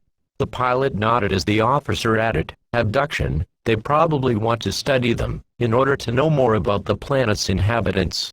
Twilight's eyes went wide as she became worried again. "Have there been more reports like this?" The human pilot turned to the console again as he answered the purple alicorn. "I believe so. Shortly after our scouts left the clouds, they could see some of the harvester transports leaving the storm. If it's true, then I'd say they were looking for more creatures across the land. And that's not all," the pilot said as he tapped the screen to show the various reports sent from the other transports. "Before we left Canterlet, we had gotten a call from a place called Mount Terrace. According to their queen, they said that a scouting party had been sent into the mountains before the aliens arrived, and they haven't heard back from them since." Twilight stared at the map as she thought through the information she had been given. Not only were the invaders destroying their homes and cities, but they were kidnapping creatures all across the planet. The mare almost cringed as she began to imagine hundreds of ponies being examined and dissected in the alien laboratories. Then, she thought of an idea. Looking to the pilot, Twilight asked, "Okay, I know this is going to sound crazy and very risky, but can we divert course and head for that destroyer?" The two humans both raised an eyebrow as they heard her words, Celestia quickly sharing their expression as the pilot took a moment to think. After a few seconds, he seemed to light up. "Yeah, let me see." Tapping a button on the controls, he spoke as he began to contact command. "Noah 7 to command, you got a few extra transports to spare?" "Affirmative, Noah 7. What's the issue?" A male voice on the other end replied before the pilot continued. "One of the inhabitants here wishes to attempt a rescue mission on the destroyer, located near the southern end of the continent. Are we permitted to do so?" "Depends. What do the city leaders think of this?" Command asked before Twilight and the two humans looked to Celestia, taking a second to think about what they were planning to do. After taking a glance at her eavesdropping sister, who gave an approving nod to her, Celestia gave her word. "We'll do it. Then request is granted. We'll load the transports up and send them to your position. Expect rendezvous in approximately 2 hours." "Understood, Command. We'll contact Legacy Squadron to see if they can lend a hand," the pilot said as Command finished the discussion. "Good luck down there, Command out." With that, Twilight trotted back out to the passenger lounge, her friends looking at her worriedly as Rarity spoke to her. "A rescue mission? With all these passengers?" the mare said as she waved a hoof to the group of ponies near them. "Yeah, we're with you all the way, Chui, but how are we gonna protect them if we're flying right into danger?" Rainbow asked as the resistance officer answered the girls. "Well, put up a small shield in front of them, that way the blasts can't get to them when you all head out." The mare smiled in approval as the human jogged to the other end of the ship, Twilight trotting over to the pilot once more as she asked him one more question. "How long until we reach the ship?" Twilight said as the pilot looked to the console once more, before turning to her. "We should be in visible range in about 3 hours." The Princess of Friendship nodded as she turned back to her friends, all of them looking to her in return as Applejack spoke. "Well, I guess we should gear up, then," the Farmpany said as Rainbow Dash hovered behind her. "Yeah, like we're gonna need some weapons, right?" the Rainbow Med Pegasus said before one of the Resistance officers walked over to her, carrying something in his hands, before tossing it to her. Speaking of that, you'll need this. The human said as Rainbow caught the device, getting a good look at her new weapon. It was a strange-looking rifle that had a cylindrical section in the middle, as well as a trigger that could be pulled with one of her wing feathers. Rainbow grinned at the shiny weapon, hooting at it before commenting, "Oh, I'm already liking this bad boy. Wait until you see that thing in action," the soldier said with a smirk as the pilot watched them for a moment, sharing the smirk, before turning back to focus on flying the ship up to the desert far ahead. Southern Equestria, 2:50 p.m. Twilight took a deep breath as she relished in the small window of sunlight, warming her fur as she relaxed in her seat. It took over an hour to get away from the city destroyer, but when they did, the passengers seemed to be calmed by the bright sun outside. Twilight looked to her friends, all of them looking to the window as well to enjoy the sun above. Several Resistance fighters under the name Legacy Squadron had joined Noah 7 shortly after everyone finished getting ready, and almost an hour ago about 8 other transports joined the squadron as well. Now that their pieces were set, they just had to find the Harvester Destroyer to start their little game. As an alarm sounded throughout the ship, Twilight realized that they were coming closer to the destroyer. Standing from her seat, Twilight trotted over to the cockpit, getting a good look at the large vessel within the clouds. From the looks of it, it seemed to be departing the clouds, heading towards the nearby settlement Noah 7 had passed. Everyone locked and loaded. The voice of Captain Hiller said through the radio, "Noah 7 here, shields at the ready," the pilot said as he watched the fighters of the Resistance form up in front of the transports. "Legacy 2 on standby. Legacy 6, armed and ready, sir." As each of the pilots gave their call sign, the transports closed in on the destroyer, the hangar doors opening as a green glow emitted from inside. "They are doing exactly what we want them to do," Hiller said as his fighters led the transports closer to the destroyer. "Here they come," the voice of Legacy 2 said as Twilight saw several fighters heading towards Noah 7, the fighters of Legacy Squadron engaging them, while the transports sped towards the destroyer. As Noah 7 closed in on the hangar, a green bolt of energy shot out from inside, missing the targeted transport nearby as it flew alongside Noah 7. "They've activated their artillery cannons, watch out." As another turret shot another bolt at the transports, it struck one to the right of Noah 7, the shield flashing as the ship was nudged to its right. "These ships can take some of them, but they won't hold forever once we're in there," the pilot of Noah 7 said to Twilight as she turned to her friends, Noah 7's entry into the destroyer being imminent. "Everyone ready?" The girls and Royal Sisters all nodded in agreement, Applejack holding on to her rigged, cylindrical Gatling gun as Rarity spoke. "I usually don't wield such barbaric devices," the fashionista said as she looked at a rifle held in her magic. "But if it is to save the lives of others, so be it. You think these personal shields will work for us?" Rainbow Dash said as she pointed her forehoof to her back, a miniature shield generator mounted onto her. "They'll save ya from a good few shots, but don't get cocky with them," the officer said as he readied his weapon, Twilight's horn lighting up as a pink shield formed around her and her friends. As Noah 7 landed in the hangar, Twilight could see several fighters and other small craft sitting within, while the ceiling was completely covered with the former. Looking out to the floor of the hangar, she saw many Harvester soldiers nearby, all of them wielding some kind of blaster as they began shooting at the transports entering the ship. Glancing to her friends, she saw them look to her for the signal as she turned back towards the hangar bay. Now, at that, Twilight and her group galloped out into the Harvester hangar, several soldiers shooting at them as her friends returned the favor. Applejack took aim at a group of Harvesters, before blasting them with her side-mounted gun, blue bolts piercing the aliens as they fell to the ground. Rarity fired a rifle at 2 incoming alien soldiers, both of them falling to the ground as another came at them. Looking around, Twilight spoke to her human advisor. "Where should we head?" The officer looked around the ship, trying to find the right path to where they needed to go.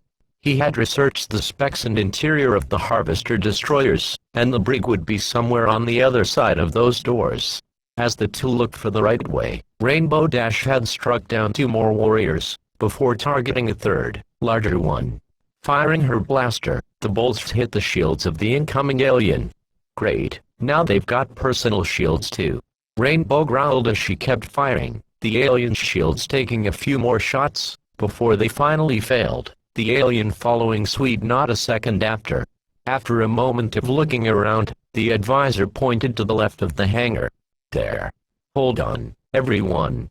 Twilight said as her horn glowed, her group flashing away from their position before reappearing right next to the door.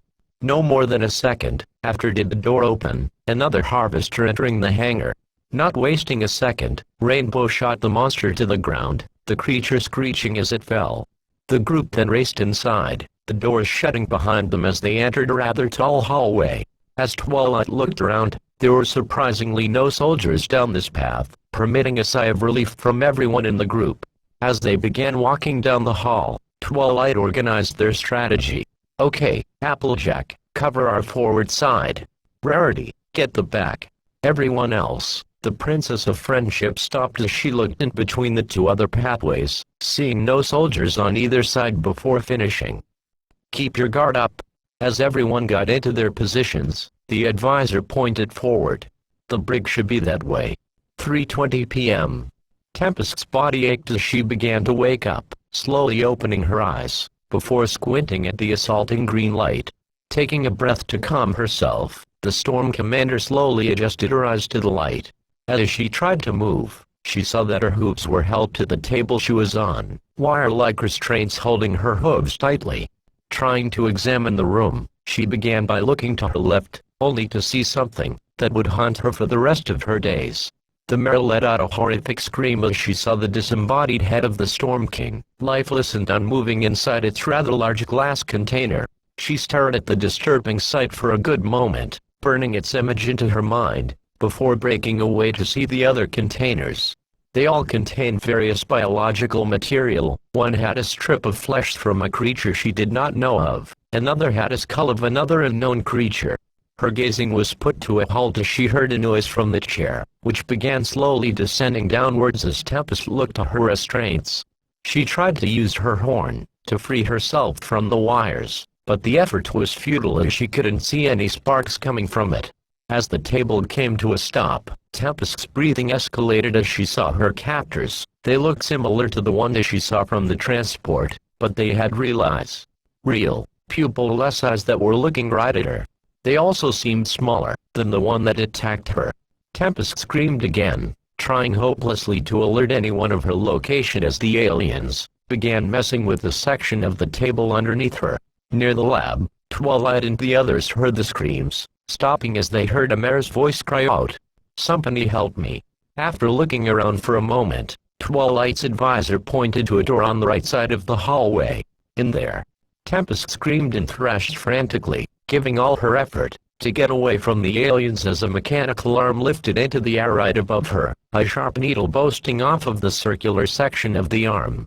One of the aliens held the mare's head as she grunted, two smaller sections on the mechanical arm folding out before her right eye was forced open by an anomalous force. As the needle slowly descended towards Tempest's open eye, the door to the hallway exploded, the aliens halting their work as they tried to see what caused the blast. The creatures were too slow in their thinking, however, as a flurry of blue bolts of energy came into the room, taking out the two aliens above her as a taller one reminiscent of her attacker tried to reach a nearby control panel. Just as it tried to tap a button on it, another blue bolt shot into the room and hit the console, which exploded in a fiery mess. As the alien turned towards the attackers, another two shots came at it, striking it down in seconds. As Tempest moved her head up to see her saviors, Twilight and her friends trotted into the room, the human advisor tapping a button on the table's controls before the restraints loosened, the mare rubbing her hooves as they were relieved of the pressure.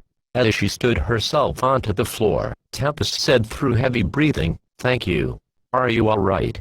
Twilight asked the almost dissected pony, removing the small device on her horn with harmless ease. I think so."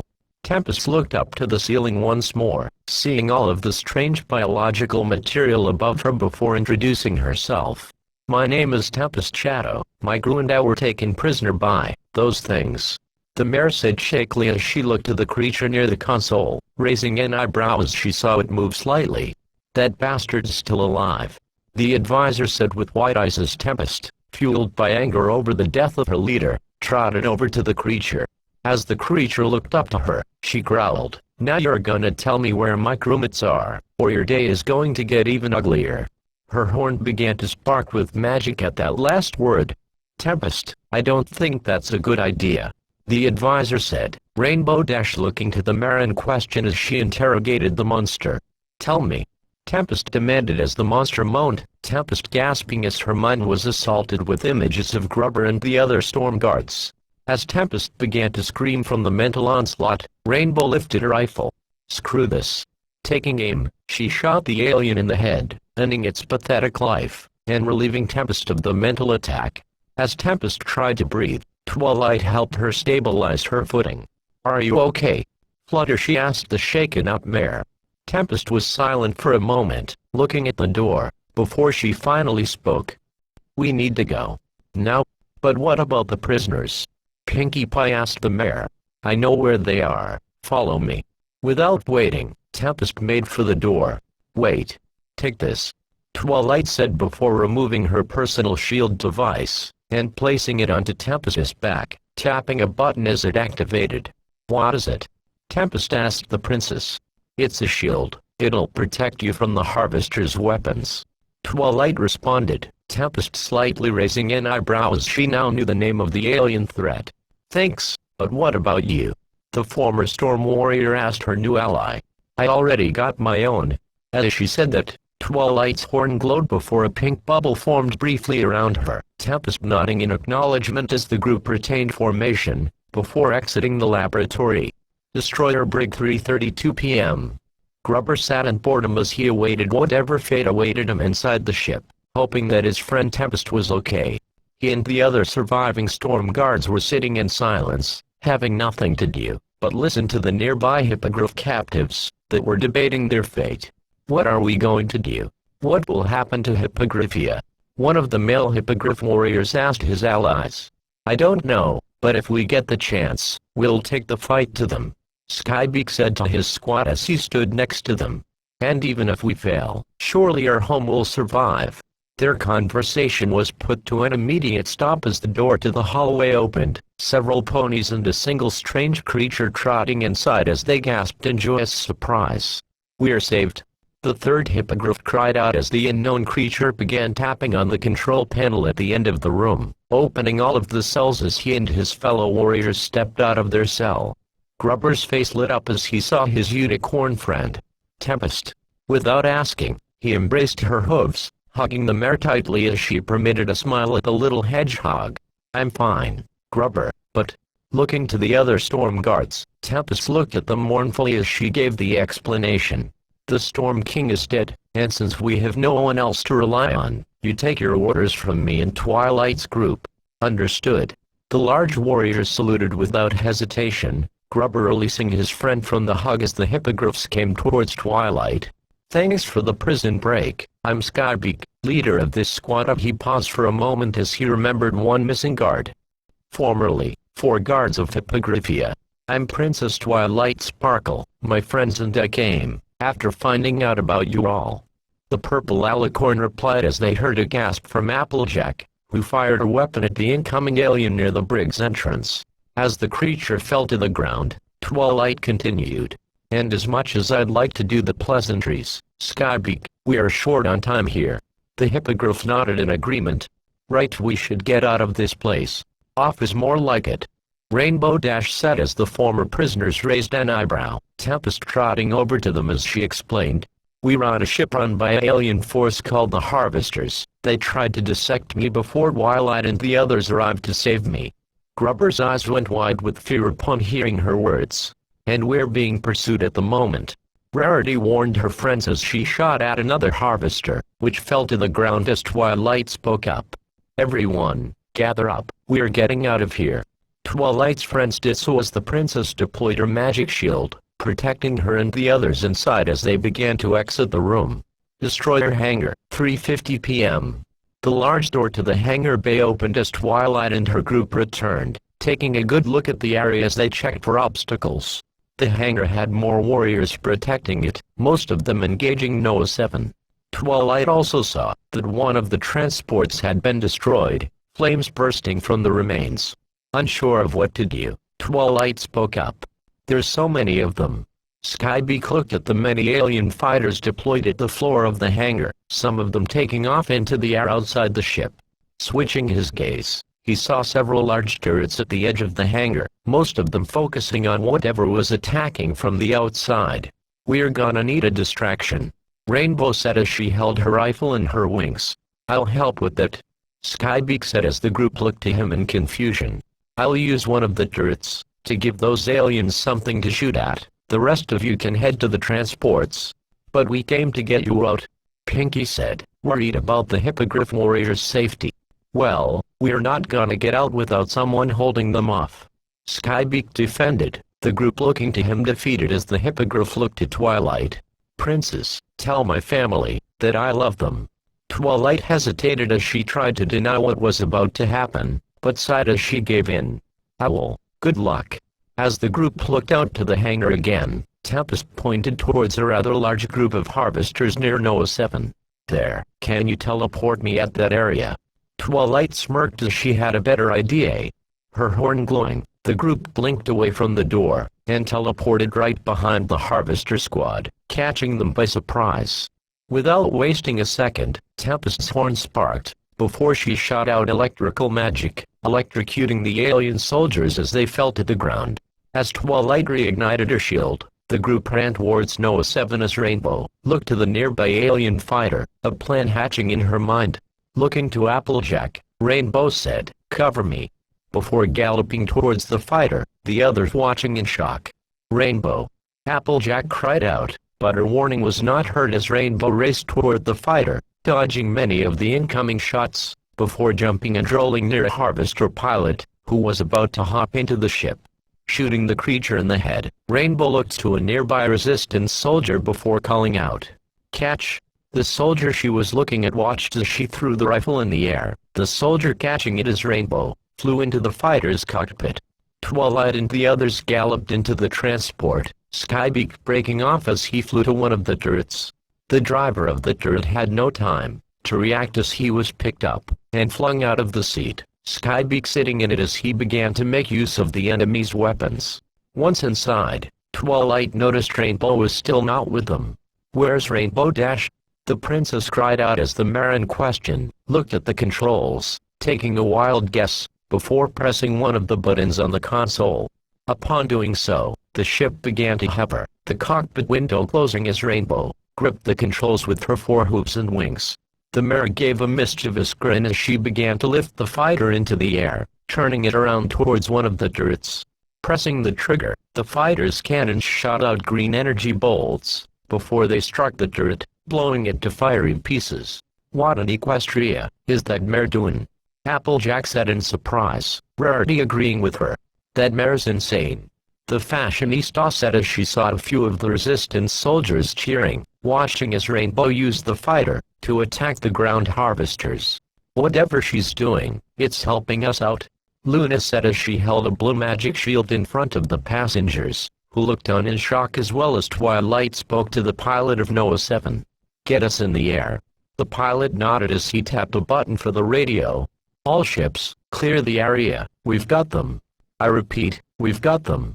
The pilot then tapped another button as the side door of the ship closed up, the ship taking to the air as Rainbow saw them preparing to leave. Rainbow let out an annoyed sigh as she flew her ship next to the transport, both of them exiting the hangar as Skybeak blasted one of the nearby turrets. The Hippogriff let out a laugh as he continued attacking the aliens, only to be stopped by another fighter, which aimed its gun straight at his turret. "Oh, shoot," was the last thing he said as the fighter fired, blowing the turret into a fiery pile of scrap. As the Noah 7 and Rainbow's fighter began taking to the skies, Twilight trotted into the cockpit, listening to the pilot's conversation with Captain Hiller. "We've got the prisoners, and from the looks of it, the other transports are already packing up." "Good, because we were about to blow this thing to hell," as Hiller replied, Twilight trotted back into the lobby, watching the other transports fly away from the hangar, before noticing a familiar green glow underneath the ship. Trotting back into the cockpit, she looked to the pilot as he spoke to her. "They've just opened up their cannon. From what Hiller told me, they were trying to rush the countdown they missed out on. Probably because of that storm," Twilight said as the ship flew upward, heading up into space as Legacy Squadron finished their job. As Hiller closed in on the cannon, he tapped a button on his controls as he spoke. "That missile's not gonna get through if we don't take out that shield." Underneath his fighter, a section near the landing gear opened up, revealing a sharp cannon with a dark blue glow emitting from it, firing EMP pulse.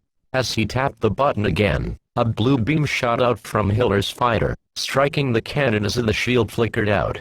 "Legacy 1, Fox 4. Dylan said as a missile shot out from his ship, speeding towards the cannon as the human pilot watched intently. As the missile struck the cannon, it exploded, Dylan turning his ship as he fled away from the area. "Target has been hit, break off, everyone. We're going home." With that, Hiller and his fellow pilots formed up, and took to the skies after the transports, fire spreading throughout the alien destroyer before the hangar burst into flames. As the last troop transport shot out of the hangar, the alien ship began to descend, its crash imminent as the resistance forces fled the battlefield. On the ground, the town's citizens watched as the ship fell to them, many retreating into their homes as the ship impacted with the ground.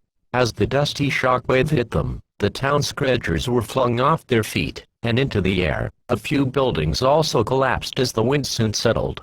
As the creatures of the junk-filled town looked at the burning alien ship, some of them cheered as they saw new scrap to scavenge. As Rainbow took one last look to the surface, she smiled at the sight of the town still standing, before looking back forward, focusing on escorting the transports to the Resistance fleet. Chapter 6, Unity. Resistance Fleet 4:06 p.m.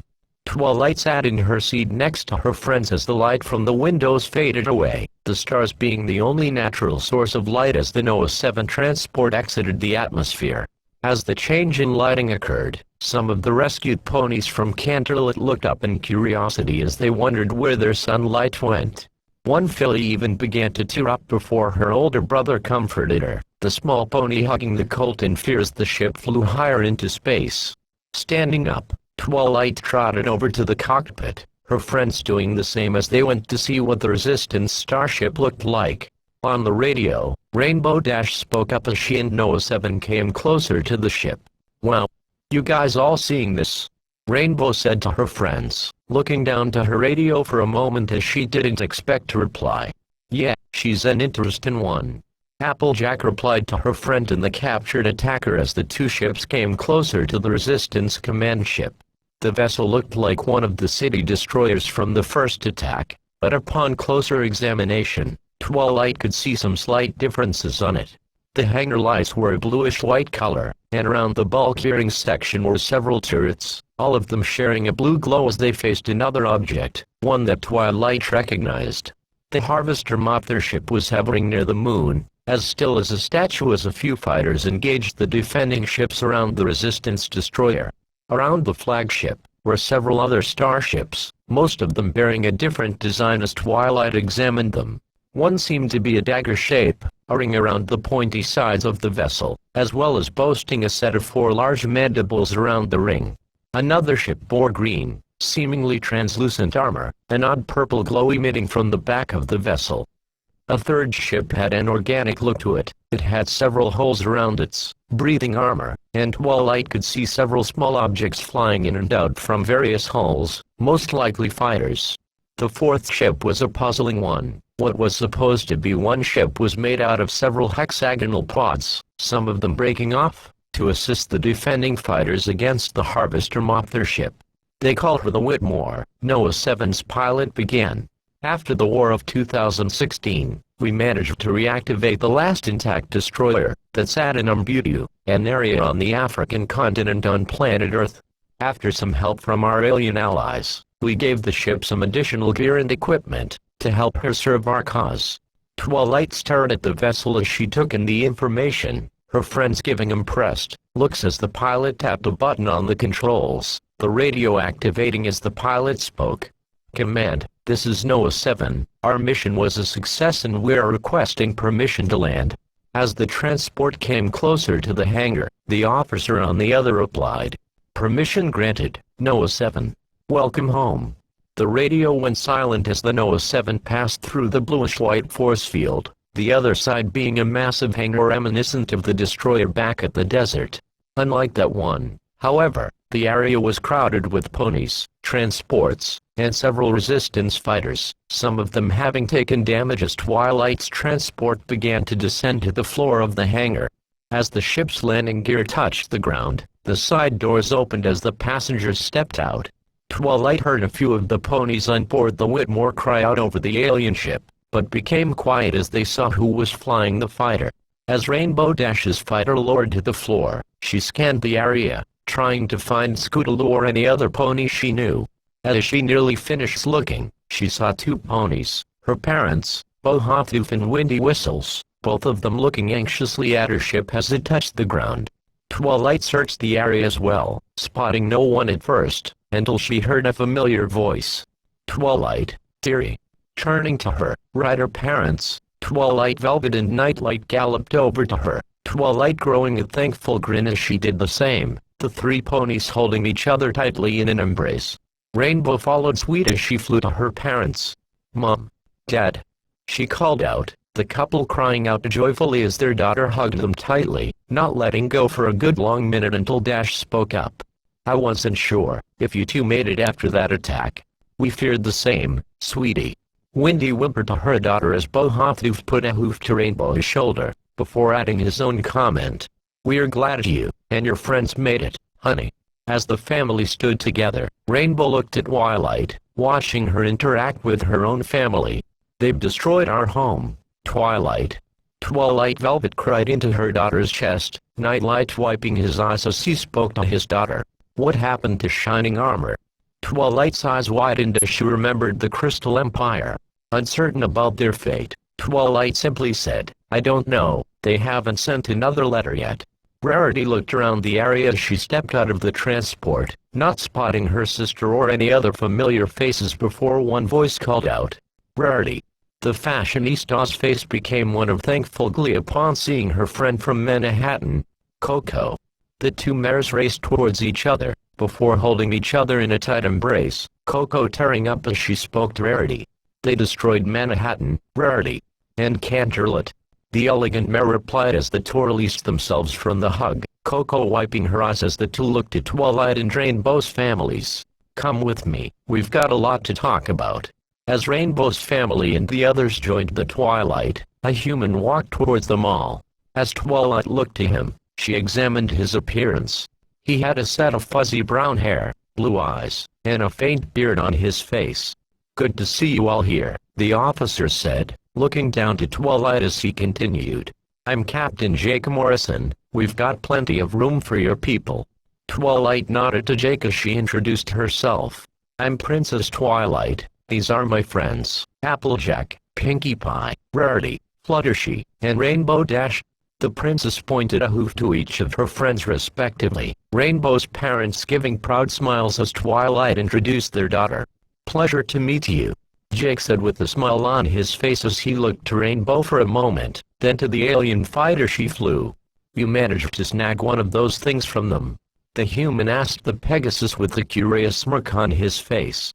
"You bet, and I think I'm gonna keep her, she's a fun one to fly." Rainbow and Jake shared a laugh as the latter replied. "Skilled and daring, that's good, we need more like you." Dash smiled at those words, Applejack raising a hoof to ask a question. "There's something I want to ask ya about." Jake nodded in approval as the farm pony asked the officer, "What happened to Ponyville?" Rarity, Fluttershy and the others' eyes went wide as they remembered what Dakwa had said, Jake motioning for them to follow him as he replied, "You mean those smaller populations?" The girls nodded as they stopped at a nearby console, Celestia and Luna trotting out of the ship as Jake tapped the console screen. After a moment, a section on the top of the console opened up as it shined a holographic image in front of them. What the group saw horrified them. The image was of Ponyville, or what was left of it.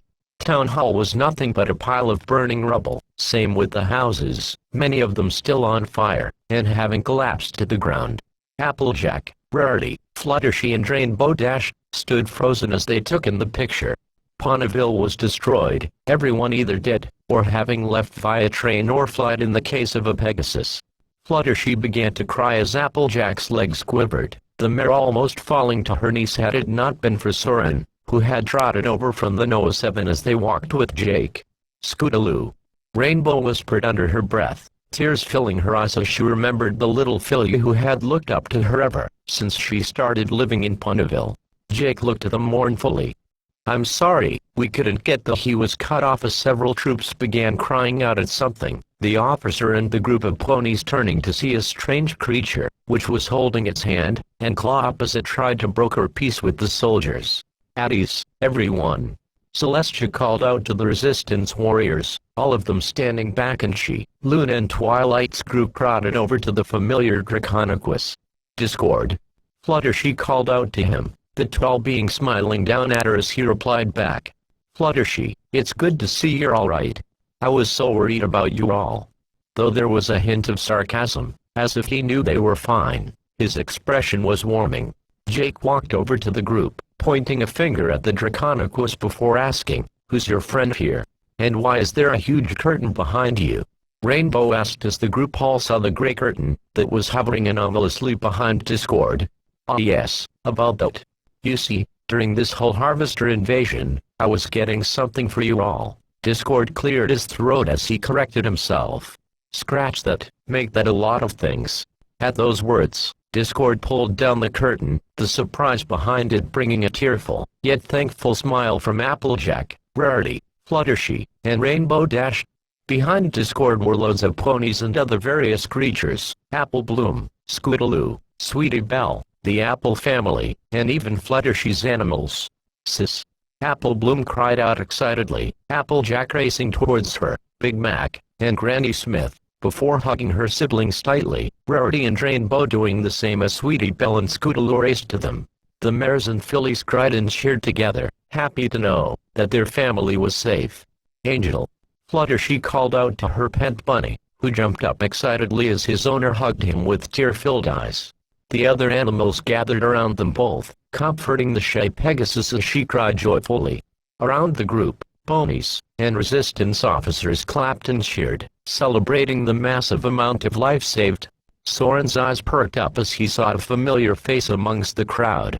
Fleetfoot. The bruised and bandaged Pegasus gave a smirk as her teammate wrapped his hooves around her, but stopping as he heard a grunt from Fleetfoot. Giving a look of worry as the Wonderbolt answered his concern. "I'm down, but not out." As she said that, she pointed a hoof at one of her wings, which was bandaged up. It took a moment, but Soren looked to his friend in dismay as it hit him. Fleetfoot's wings were broken, and from the looks of it, probably irreparably. He looked down for a moment as he took in the fact that Fleetfoot would never fly again, but a smile returned as he was glad that she was still alive.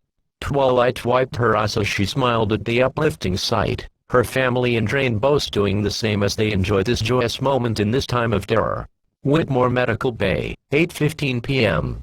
Rainbow Dash took a deep breath to keep her composure as she, Soren, and Scootaloo trotted through the doors of the medical center, the surviving Wonderbolts and an older mare sitting near Spitfire. The mare was resting on her bed, the highly advanced monitoring equipment beeping as to keep track of her heartbeat. Near Spitfire's bed, a human doctor walked towards the three Pegasi, a somber expression on his face as Soren spoke to him. "What's her status, Doc?" Looking to the incapacitated Wonderbolt behind him, the man spoke. "We've tried everything, sir, but due to her injuries and the delay in medical assistance in your mission, her wounds have begun to affect her to a fatal degree." The three ponies' eyes were wide at the news. "There's nothing I can do." Rainbow Dash's mouth dropped as she looked to Spitfire, who slowly opened her eyes as the other Wonderbolts attentively looked to her. "I'll leave you to say your goodbyes," the doctor said as he made his way out of Spitfire's room, Rainbow's parents trotting inside as the three ponies sat near the dying mare. Breathing lightly, Spitfire spoke to her fellow flyers and mother. I'm glad you all are okay. I heard we lost a few of our flyers back there. The Wonderbolts and Rainbow Dash all looked at the yellow mare, who cringed slightly as her pain began to take hold. We wouldn't have wasted a second for you, Rainbow Dash said to her leader, her building emotions beginning to affect her voice as she braced for the coming moment. And there's still more ponies we've saved, Highwind said to Spitfire, the mare holding her smile as she replied to her teammate's comment. And a lot more down there waiting for help, too. The captain grunted again as she felt another surge of pain in her back, her body feeling numb as she looked to Rainbow. Rainbow Dash? Rainbow replied through teary eyes as she listened. Yeah, ma'am. As my final act as Wonderbolt Captain, I'm placing you in charge of the Wonderbolts. The mare in question let out a silent gasp as she took in this final order, the other Wonderbolts and her parents looking to her as Spitfire continued. You're our best flyer, and you know what it means to be a Wonderbolt better than any of us. And right now, our people need you to help them. Feeling another surge of pain in her back, Spitfire said her last words. Please, don't fail them. Rainbow's tears fell freely down her cheeks as she replied. I won't. Then, raising a wing to salute the captain one last time, she finished. I won't. Spitfire smiled at her friend one last time, confident in the new captain of the Wonderbolts, before she shut her eyes, her monitor beeping a few more times before it beeped consistently, indicating Spitfire's passing. As the monitor droned on within the room, Rainbow hugged Soren tightly, her emotions getting the best of her as she cried. Scootaloo joined in too, crying with her as the Rainbow Med Pegasus parents soon joined in the mourning of the fallen captain. The next day, 7:02 a.m. Twilight yawned as she woke up from her bed, wiping her eyes as she looked over to Spike. Spike. The little dragon followed Twilight's actions as he woke up as well, the much-needed rest proving to be helpful as Twilight began to look around the room. Standing on her hooves, she trotted over to check the nearby wall panel, the blue screen displaying the date and what Twilight heard was Earth's time. July 4th, 2036. What time is it? Spike asked his friend as he opened up the complimentary fridge within the room, trying to find something to eat as Twilight answered. It's about 7 in the morning. Twilight made her way to the fridge as Spike picked out an apple from the fridge, Twilight also picking up one as she closed it. As Spike took a bite out of the apple, he looked up to his friend. Twilight. Yeah, Spike. Twilight replied as the young dragon spoke to her. Do you think we'll be able to save Equestria? I mean, those ships destroyed our home, Twilight, and from the looks of it, they've taken Ponyville from us. Twilight shared the drained expression Spike had, but then put a hoof on his back as she answered him. I'm sure we'll find a way. With these resistance guys, they should be able to help us. Spike smiled at his friend's comforting words as the two bit into their apples, savoring every chew before swallowing them. As they finished, a chime sounded within the room, a male voice speaking up. Attention, briefing will begin in 5 minutes. All personnel and guests to the lobby. With that, Twilight motioned for Spike to hop on as he did so, the two then exiting the room through the door as they ran into 3 hippogriffs. One had a light magenta coat and light blue hair, the second one next to her had a white coat with a faint green tint, and cyan hair. The last one was the tallest one, bearing a yellow coat and purple hair. All of them smiled at her as the tall one spoke to her. Hello, you're Princess Twilight, right? From the rescue mission. The same. Twilight answered. The hippogriff mother continued. My name is Ocean Flow. These are my children, Silverstream and Terramur. As Ocean Flow was introducing her offspring, Silverstream raised a claw as she asked the Princess of Friendship. We've been looking for our dad, Skybeak. We haven't seen him since he left for that patrol mission. Twilight's face became one of apologetic sorrow upon hearing the late hippogriff's name, the family looking worried as she answered them. I'm sorry, but when we were evacuating the prisoners, he decided to stay behind to cover us. The young hippogriffs grew teary-eyed hearing the news, Terramur hugging her sobbing sister as Twilight finished. I'm so sorry. It's all right, Terramur replied, his sister wiping her eyes, before looking to her. It's not your fault. Twilight shared the sorrowful expressions with the family, Spike looking past her to see a familiar, yet not so welcome face. Twilight. The dragon said as the mare in question looked to where Spike was looking at, sharing the shock Spike had as they watched Queen Chrysalis come closer to them. As she started to pass the group, the changeling queen stopped as she recognized the pony and dragon from Canterlot. Well, if it isn't the savior of Canterlot herself. Yeah. Twilight said to Chrysalis as the two looked down at each other, the latter breaking the brief yet intense silence as the hippogriffs watched the two talk. I must say, it is a rare occasion that I don't find your presence annoying. Chrysalis said calmly as Twilight replied. Yeah, what brings you here? It took Twilight some effort to hold back her rude tone, but she did. Like many of your cities, those harvesters destroyed our hive. Chrysalis replied as Ocean Flow added a bit to the altercation. And Mount Terrace. The two rivals looked to the hippogriff for a moment before Chrysalis replied. Yes, that place as well. Looking back at Twilight, she continued. And seeing as we're all in danger here, Princess, I believe it would be wise to not fight about our pasts. We wouldn't want to be rude guests here, now would we? Twilight took a breath, before looking back to Chrysalis, agreeing with the queen for what must have been the first time as she replied. Yes, you're right. She then looked down to the hallway, several other creatures walking down it before finishing.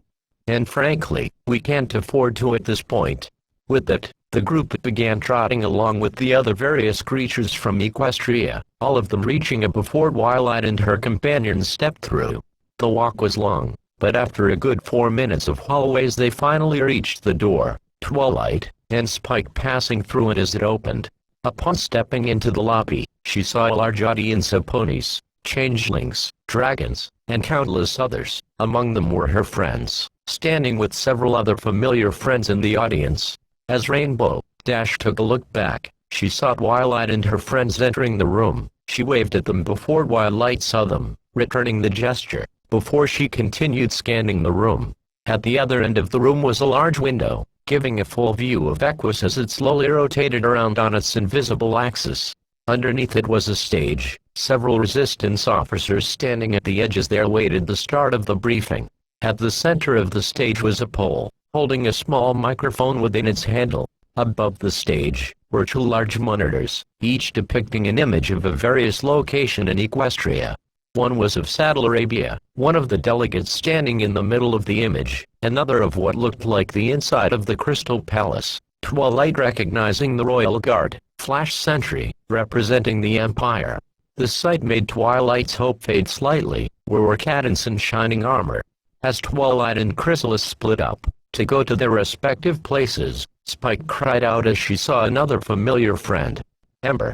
The tall, blue dragoness turned as she heard her friend call out to her, smiling as she saw the small dragon hop to the floor and run to her. Spike. You made it.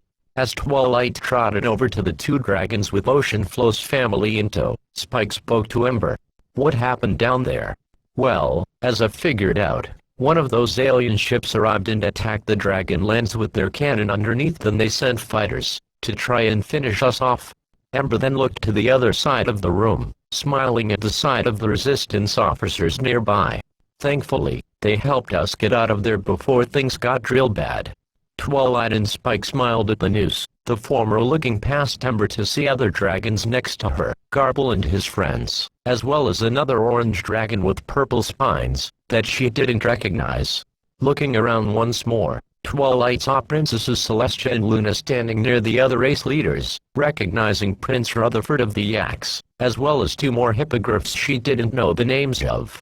The royal sisters looked to see her too, both waving to her as Twilight looked to Ember and Spike before speaking. I hate to leave you two, but I think I'm needed somewhere. The two dragons nodded to her as she took flight, flying over the audience, before landing near the princesses. You're finally here, Twilight. Good, the proceedings are about to commence.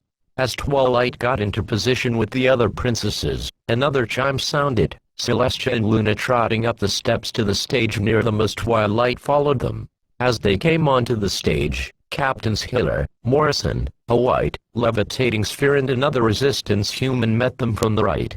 As they got stopped in front of the onlooking crowd, Dylan grabbed the microphone from its stand. before speaking into it. Good morning, everyone. Thank you for attending this meeting. My name is Captain Hiller of Legacy Squadron. The human's voice sounded throughout the room thanks to the speakers built into the walls of the room. As many of you are aware, an alien force has attacked your world, several cities having been destroyed by the large vessels sent from the mothership nearby. Many of you are concerned as to who and what they are, and that is what we are here to explain. Motioning to the human newcomer, he spoke into the mic once more, before handing it to him. Everyone, I'd like you to meet head advisor and former satellite technician, Mr. David Levinson. Several members of the audience clapped as David took hold of the microphone, before continuing the briefing. Thank you, Captain Hiller. Now, about this invasion, we call those aliens the Harvesters, and they plagued many other worlds before yours. One such case was our homeworld of Earth 40 years ago. Now, I know it's a bit rough to put a history lesson into here, but I'll try to be short with it. As he said that, David pulled out a remote, before pressing a button on it. Shortly after, blue lights emitted from the edges of the window before the image of Equus shifted to show an image of a large, white building. Above it was one of the destroyers, firing a beam down to it as David explained. In July of 1996, one of their motherships arrived in orbit, and sent several city destroyers to the surface of Earth. Because I was able to figure out that they were using our satellites to coordinate their attack, we attempted an evacuation.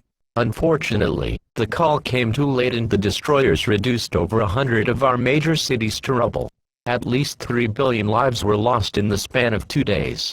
The crowd gasped in shock as Twilight watched an image of another large building, similar to the Manhattan State Building, exploding in an enormous fiery blast as the destroyer's energy pulse struck it. At first, we thought we were done for, but on July 4th, thanks to a virus that I gave one of the Harvester fighters, we pushed them back. This day, or Independence Day as we usually called it, would be a day the whole world would remember. The day when we resisted, and won against the invading alien force. The crowd watched in astonishment as the image shifted again, to show the burning wreckage of a city destroyer, several humans in the footage cheering as the vessel burned to the ground. 20 years later, in 2016, they returned to Earth, this time bringing a larger ship carrying their queen. The image changed to show a gargantuan harvester ship, many audience members watching in horror as the ship covered almost 2 continents on Earth. During the conflict, we had help from another alien species. Ladies and gentlemen, allow me to introduce you to the Sphere.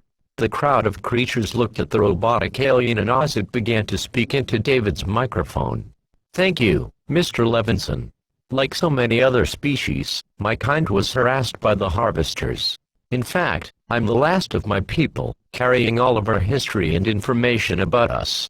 Some of the crowd gasped in shock as they took in the Sphere's news. The humans attacked my vessel at first, believing me to be one of the Harvester vessels, but after witnessing them fight the invaders, and after defeating the Queen, I personally elected them to be the leaders of the resistance. Many in the crowd looked on in awe as the screen shifted once more, to show the large Harvester Queen falling to the ground. The Sphere released from its large claws shortly after. As the Sphere motioned for David to continue speaking, the image shifted back to the planet of Equus. Ever since, we've gathered up several other alien races, and fought the Harvesters for the past 20 years, and as of right now, we want to help you with fighting them. At the moment, we've managed to save a few settlements, one of them being a city many call the Crystal Empire. The Saddle Arabian mayor spoke up. I'm Amara, I speak for the ponies of Saddle Arabia. We've been holding our ground, but they have slowly begun to take our land. What about the Crystal Empire? Luna asked as Flash spoke, the stallion's face full of sorrow as his voice sounded through the speakers. We were saved, Your Highness, but at a cost. The crowd gasped as Twilight listened fearfully, to Flash explained the situation. Prince Shining Armor and Princess Cadence have been in the medical ward since the first attack, and in critical condition. One pony near the front of the crowd raised a hoof to speak up, a pleading look on his face as he asked, "Please, can you get the rest of our people off the planet, before they attack again? Why not fight back?" Rainbow Dash retorted to the pony, another mare stepping out, before continuing the argument. We have no spaceships, we can't fight their attack ships. A hippogriff flew into the air as he tried to argue against that claim. We have the Pegasi. They can work with us to fight them. Another pony called out, are you crazy? Did you see what happened to the Wonderbolts? This is a hopeless plan of yours, Hippogriff. They have powerful shields. How do we get through that? A dragon exclaimed as he defended the former argument. We're only alive because the resistance helped us. We don't stand a chance without them. A changeling cried out as he took flight. The crowd eventually devolved into mindless bickering, the lost hope present in almost all of their voices. Twilight looked to the royal sisters, both of them looking to her as a sense of determined bravery entered her heart. She knew they could win, and she was tired of seeing Equestria cower before their new enemy. They needed motivation, they needed a moral boost. Grabbing the mic from Levinson in her magic, she yelled into it. No. The crowd jumped into silence. Twilight's friends, Chrysalis, Tempest, and every other creature in the room, ceased in their fussing. Having the room's attention, Twilight continued. Do you all really believe that we can't resist? Equestria has seen many storms in its time, and survived them. And while the Harvesters are strong, they aren't invincible. Humanity fought them twice before, and if they can withstand them, then so can we. The crowd watched as the Princess of Friendship looked up to Flash's monitor, faint tears forming in her eyes as she kept on. Right now, my brother and sister-in-law are down there, badly hurt and probably dead after the first assault from yesterday. But thanks to their efforts, so many lives were saved, and that won't be the case for long, if we just stand by and watch our land burn away, and I'm not about to do that. The crowd seemed to gain hope as Twilight continued, her tears of anger flowing freely as she continued. I'm asking you, all of you, not as a princess, but as a friend. I ask you to take a stand, to put aside our past grudges, and join together as one. To show those invaders what it means to challenge the creatures of Equestria. Turning towards the window, Twilight looked to the world of Equus as she continued. Today is the day we fight back. Today. Then, turning back to the now determined crowd, Twilight finished her speech. Is our Independence Day. At those final words, the crowd cheered and applauded, some of the hippogriffs and Pegasi on the ground taking to the air, to let out an excited cry into the air as Twilight looked at them, a smile forming on her face as she watched the races of Equestria stand as one. Rainbow Dash, Soren and the other Wonderbolts took to the air as well, both raising hooves to the air as they let out a cry of excitement.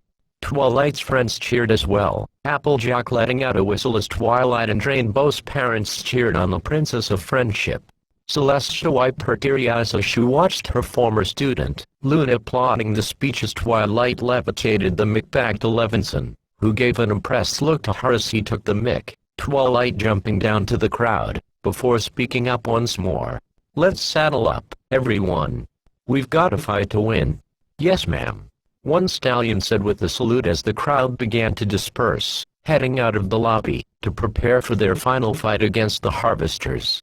As the room was nearly emptied, Twilight was surrounded by her friends, Chrysalis, Novo, Tempest, and several others joining the group as Rainbow spoke up. That was awesome. Yeah, you really sparked a fire in us. Applejack said with a smile as Hiller and Levinson walked over to the group. And now we're ready to end this once and for all. Celestia said as she flew into the air, her sister doing the same as the two landed. As Chrysalis trotted over to Twilight, the mare and her friends looked up to her as she spoke. You know, I take back the rude things I said about you. My army has been motivated thanks to you, Princess. Good, cause we'll need that motivation when we fight the Harvesters. Twilight replied as she looked to her friends, all of them smiling to her as she finished the discussion. Come on, let's form a battle plan. I'll take you all to the command center. Hiller added, and with that, the group began to make their way out of the near-empty lobby, Levinson walking up to Hiller as he spoke to him briefly. I think I'm starting to like this girl. Chapter 7, Battle. Whitmore Command Bridge, 8:09 a.m. The doors to the bridge opened as Twilight and her friends stepped inside, Chrysalis, Tempest, the Royal Sisters, and several other creatures behind them as they entered the room. Like the lobby, it was massive, at least 2 levels high, loads of resistance officers of various species walking around the balconies of the second level above. At the other end of the room was a massive window, giving a view of the world of Equus as the vessel hovered in orbit. On the floor of the first level, a large table sat surrounded by human officers, all of them looking to Twilight's group as Dylan spoke to them. "Are our defense vessels ready?" Dylan's comrade replying as the group listened on. "Yes, sir. When we're ready to attack them off their ship, we'll send them to follow your lead." Rainbow raised a hoof to ask, "Them off their ship?" Dylan tapped a few buttons on the table, which displayed a holographic image of the 2 orbiting fleets as Twilight and the attending creatures surrounded the table to hear the briefing. Pointing to the large harvester off their ship, he began. "There's a large core built into the command center of the Mothra ship. Our idea is that, if we can get a ship in there, and shoot a timed bomb into it, we can take it out, and end this invasion." Twilight raised a volunteering hoof as she spoke. "I'll fly her in." The mayor's friends looked at her with shock as Applejack questioned her. "You're gonna fly one of those ships in? I know you're smart, Twilight, but I wouldn't step into one of those fighters without proper training." Looking at the controls back at the Noah 7, "I think I'll make it." Twilight defended as her friend gave a hopeful smile, honestly unsure about the task Twilight was asking to take before Dylan stepped in to add his comment. "My father flew one of those attackers without training, and he made it." Dylan gave a confident expression to Twilight as he continued. "Now, the only thing we need to worry about is a defending squadron. There's gonna be a lot of fighters gunning for you, Princess, so someone's gotta cover your tail." As he said that, Rainbow raised a hoof to Dylan, her fellow Wonderbolts stepping behind her as the new captain of the Wonderbolts replied. "We'll cover her, sir," Rainbow said with a salute as David looked at them with a confused expression. "Under what name?" Looking to her fellow flyers, Soren and the other Wonderbolts returned looks of determination as Rainbow turned her head back to David. "Call us Spitfire Squadron, sir." The Wonderbolts, making their former captain's name their new namesake, gave smirks and salutes to the head advisor as he replied. "Okay, Spitfire Squadron, you'll protect Twilight while she makes her way into the Mothra ship. We won't let you down, sir," Soren said enthusiastically as Rainbow looked to him. Then looking back to Twilight, she spoke for her team. "None of us will." As Rainbow gave one more salute to David, the Earth veteran looked back to the table as Celestia trotted around it, getting a clear view of the map they saw. "Good, now that we have that settled, it's time to set up our defenses down there." At that, Dylan tapped the table's control panel again, this time shifting to an image of the Crystal Empire, a large city destroyer hovering over it as Celestia began. "The Crystal Empire is the last surviving city we have in Equestria, at least, from what we know. When the ship opens its cannon, we'll have every unicorn available fire at it with their magic. Hopefully, once that's taken care of, we can dispose of the rest of the invading ships." Rarity pointed a hoof down at one of the smaller ships landed near the Empire. "What are those ships?" "Troop transports, Rarity," Dylan said as he tapped another button on the table, the holographic destroyer vanishing as the group had a better view of the ground. "There won't just be that city destroyer to worry about. The surviving convoy vessels will deploy troops to finish the job the hard way." Queen Chrysalis raised a hoof in the air as she and Pharynx looked to David. "My Hive now will defend the Empire and its remaining homes. They won't know who they are fighting when we show them our shape-shifting abilities." At that, Chrysalis' body was briefly surrounded in a ring of green magic, her body changing to that of a human's as Dylan and David looked at her in awe for a moment. "That will be very useful. They could get you confused with their own soldiers," David said with a confident smile as he looked to Silverstream and Terramar, the two raising a claw as the former spoke. "What about air cover? Should we send fighters?" The human looked at them as he pondered the idea for a moment. The harvesters had been changing their tactics on certain occasions, so a fighter defense force didn't sound that far out there. "Yes, that sounds good. Legacy Squadron can help up too." Then, seeing the two hippogriffs looking to him, David asked them, "You think you two can fly those defender fighters of ours out there?" "I'll help with that." A small changeling with red eyes and a pair of red, translucent wings said as she looked up to Chrysalis, the queen looking puzzled at her for a moment before she asked, Permission to fly with the aerial force, Your Majesty. Chrysalis pondered her a groan as she looked up expectantly, knowing this drone to be very attentive to details, and being a fast learner, she gave her word. Yes, Acellus, they could use you up there. The small changeling grinned excitedly as she transformed into a human, wearing a dark red uniform, and bearing red irises as she saluted her queen. I won't fail, ma'am. Acellus said as she stood, Queen Novo and Dragon Lord Ember stepping forward as they volunteered as well. The dragons lost their home. We're not about to let another one fall. The Blue Dragoness said as she held her staff, Novo and Skysters standing with stern expressions as the former joined in. My people shall assist in this endeavor. The dragons and changelings could use some additional power. The two other race leaders looked to the Queen of the Hippogriffs with faces of agreement, a griffin stepping forward as he spoke up as well. Name's Gallus, mind if I join the fight down there? The group looked to Gallus as his leader. Grandpa Gruff spoke to him. Seeing how you flew our transport into this ship, I think you'll do fine down there. The elderly griffin covered his beak, before letting out a cough, some of the group giving surprised looks to Gallus as two familiar ponies stood forward. Mind if we join the squadron, Rainbow? The green-coated mare with blazing orange hair said to her old rival, a blue stallion with dark gray hair standing near her as Rainbow took in the sight. Lightning Dust. Windrider. You two made it. The shock on her face was replaced with a grin as the Wonderbolt Drop-Up replied. I want to help you too, Gilda said as she stepped into view of her old friend, Rainbow looking to her, before returning her attention to Lightning. I know we've had a rough start back there, but with our home gone, we feel the need to lend a hand. At that, the mare put her wing out to Rainbow, the Pegasus looking at it for a moment, before joining hers with it, a smirk on her face as she replied.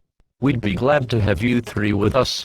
With that, the Torreject Flyers and Griffin joined together with their teammates, the grudges between them all being forgotten about as they looked at Twilight. Thanks, you guys. With your help, we'll be able to put a stop to this. Twilight said as her friends and the other creatures in the room saluted her, Dylan tapping a button on the table as the projection shut off. All right, let's get you all to your transports. As Dylan said that, Discord held a claw to the arrows. He spoke to the fighter pilot. Spare your transports, Captain. I can take them down there with my magic. Fluttershy raised an eyebrow at his words. The Draconic was smirking as he continued. Besides, they could use my help with that fight down there. Putting a hoof onto his leg, Fluttershy looked to her friend as he looked down to her. Be careful. Okay, I promise. As the Torah turned their attention to Twilight and David, the former spoke once more. Okay, is everyone ready? The group let out cries of excitement as they saluted each other, Twilight smiling as she finished. Excellent, now let's save Equestria. With that, the group made their way out of the command center, the doors opening as Twilight and Spike stepped through.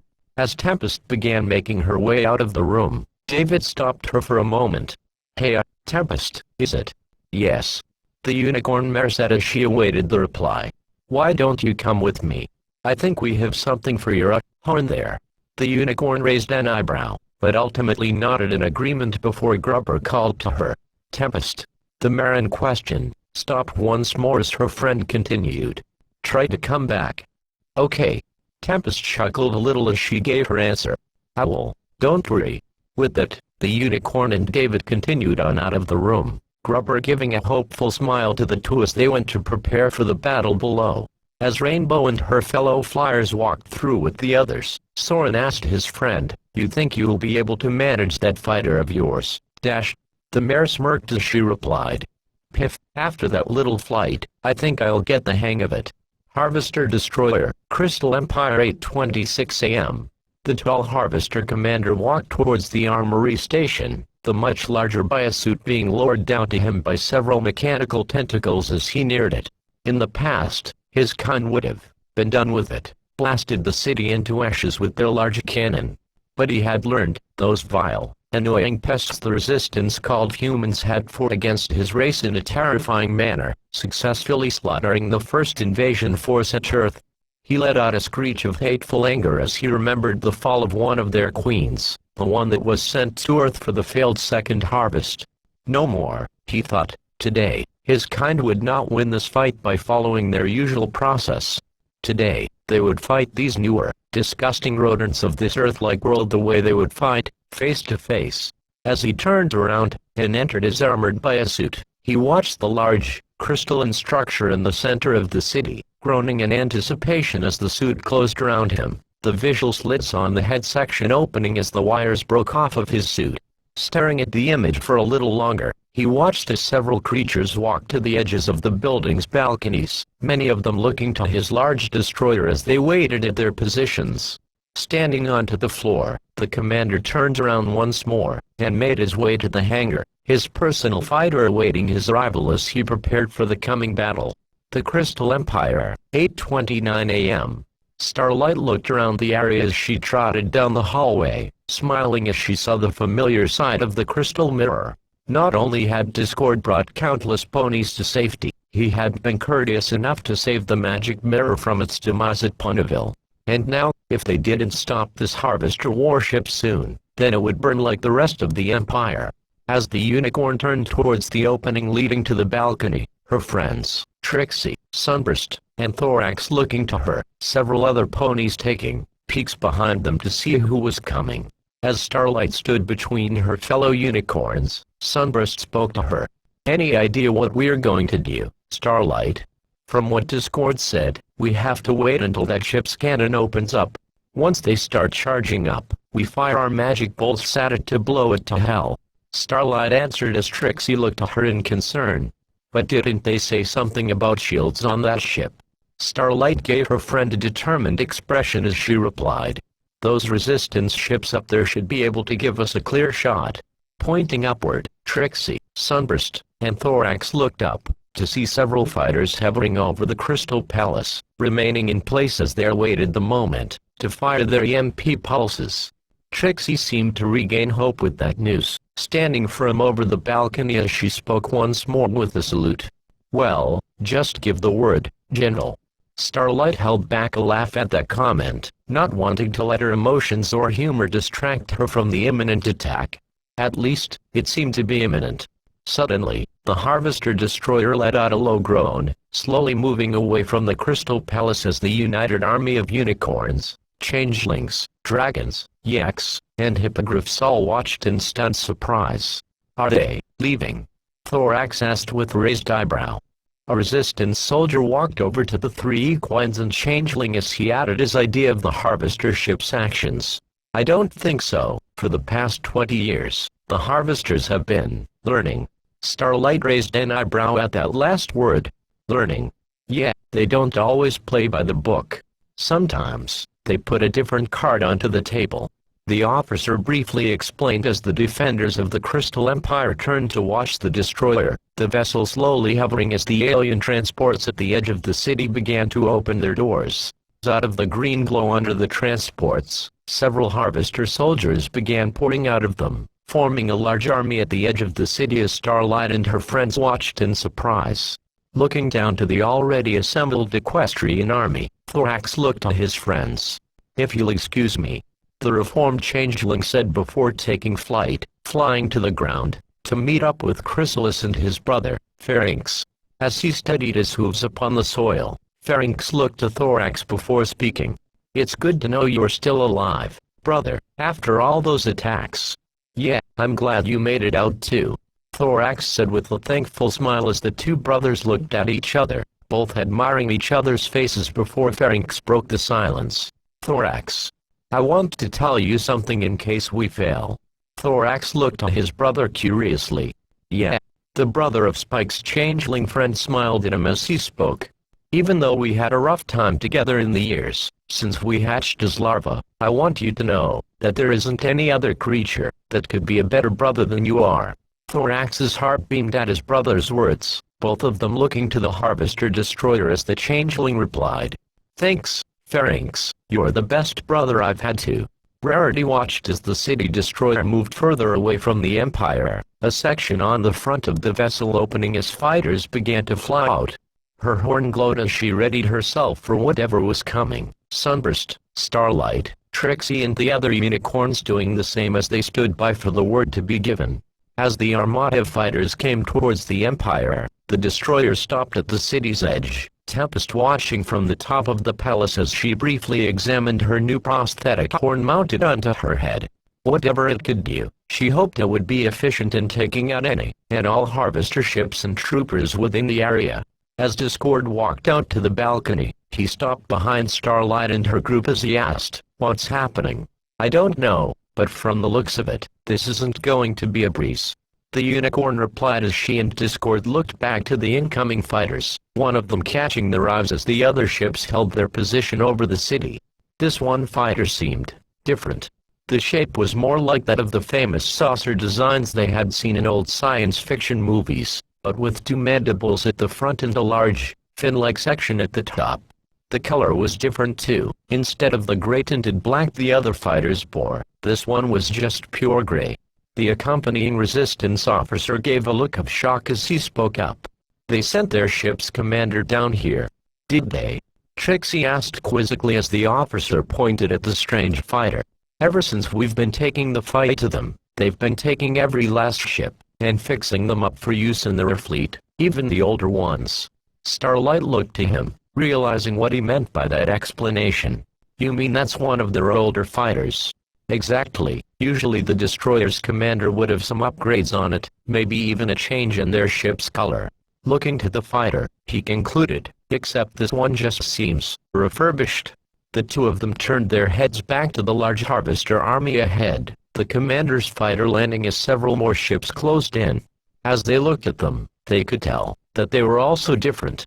They had two sets of small cannons near what must have been the cockpit, and there were no wings, but instead two bulky sections that extended past the fuselage. As the ships took position near the Crystal Empire, several resistance fighters, Pegasi, and the Royal Sisters broke their cover from the palace, taking to the air as they hovered around it. On Silverstream's control panel, Dylan spoke. "All right, looks like they showed up with an army and aerial forces here. Let's cover our ground pals down there, and keep those bombers away from the Empire." "You got it," Silverstream replied to her new flight captain. "Assault's here ready to fight," the human-disguised changeling said as she held on to her controls, listening as her fellow pilots spoke. Silverstream took a breath as she examined her controls once more, hoping that little tutorial back at the Whitmore would pay off. "Gallus standing by, sir," the Griffin said excitedly. "Tarama ready for action," Silverstream's brother said as he held his controls, his claws hovering over the fire buttons. At that, several other voices belonging to the pilots of Legacy Squadron spoke up as well. "Legacy 2 at the ready. Legacy 3, systems optimized. Legacy 5, weapons charged, sir. Legacy 8, all set." As the remaining members of Legacy Squadron gave their call signs, Queen Chrysalis watched with an anticipating grin as the Harvester commander's ship opened up, a single, armored warrior with tentacles on its back stepping onto the land, before looking to the Empire. She was impressed at them, finally sending their head to the field, so they could fight it out in person, like any great warrior should. Looking to Ember, she asked the Dragon Lord, "Are their troops outfitted with shields?"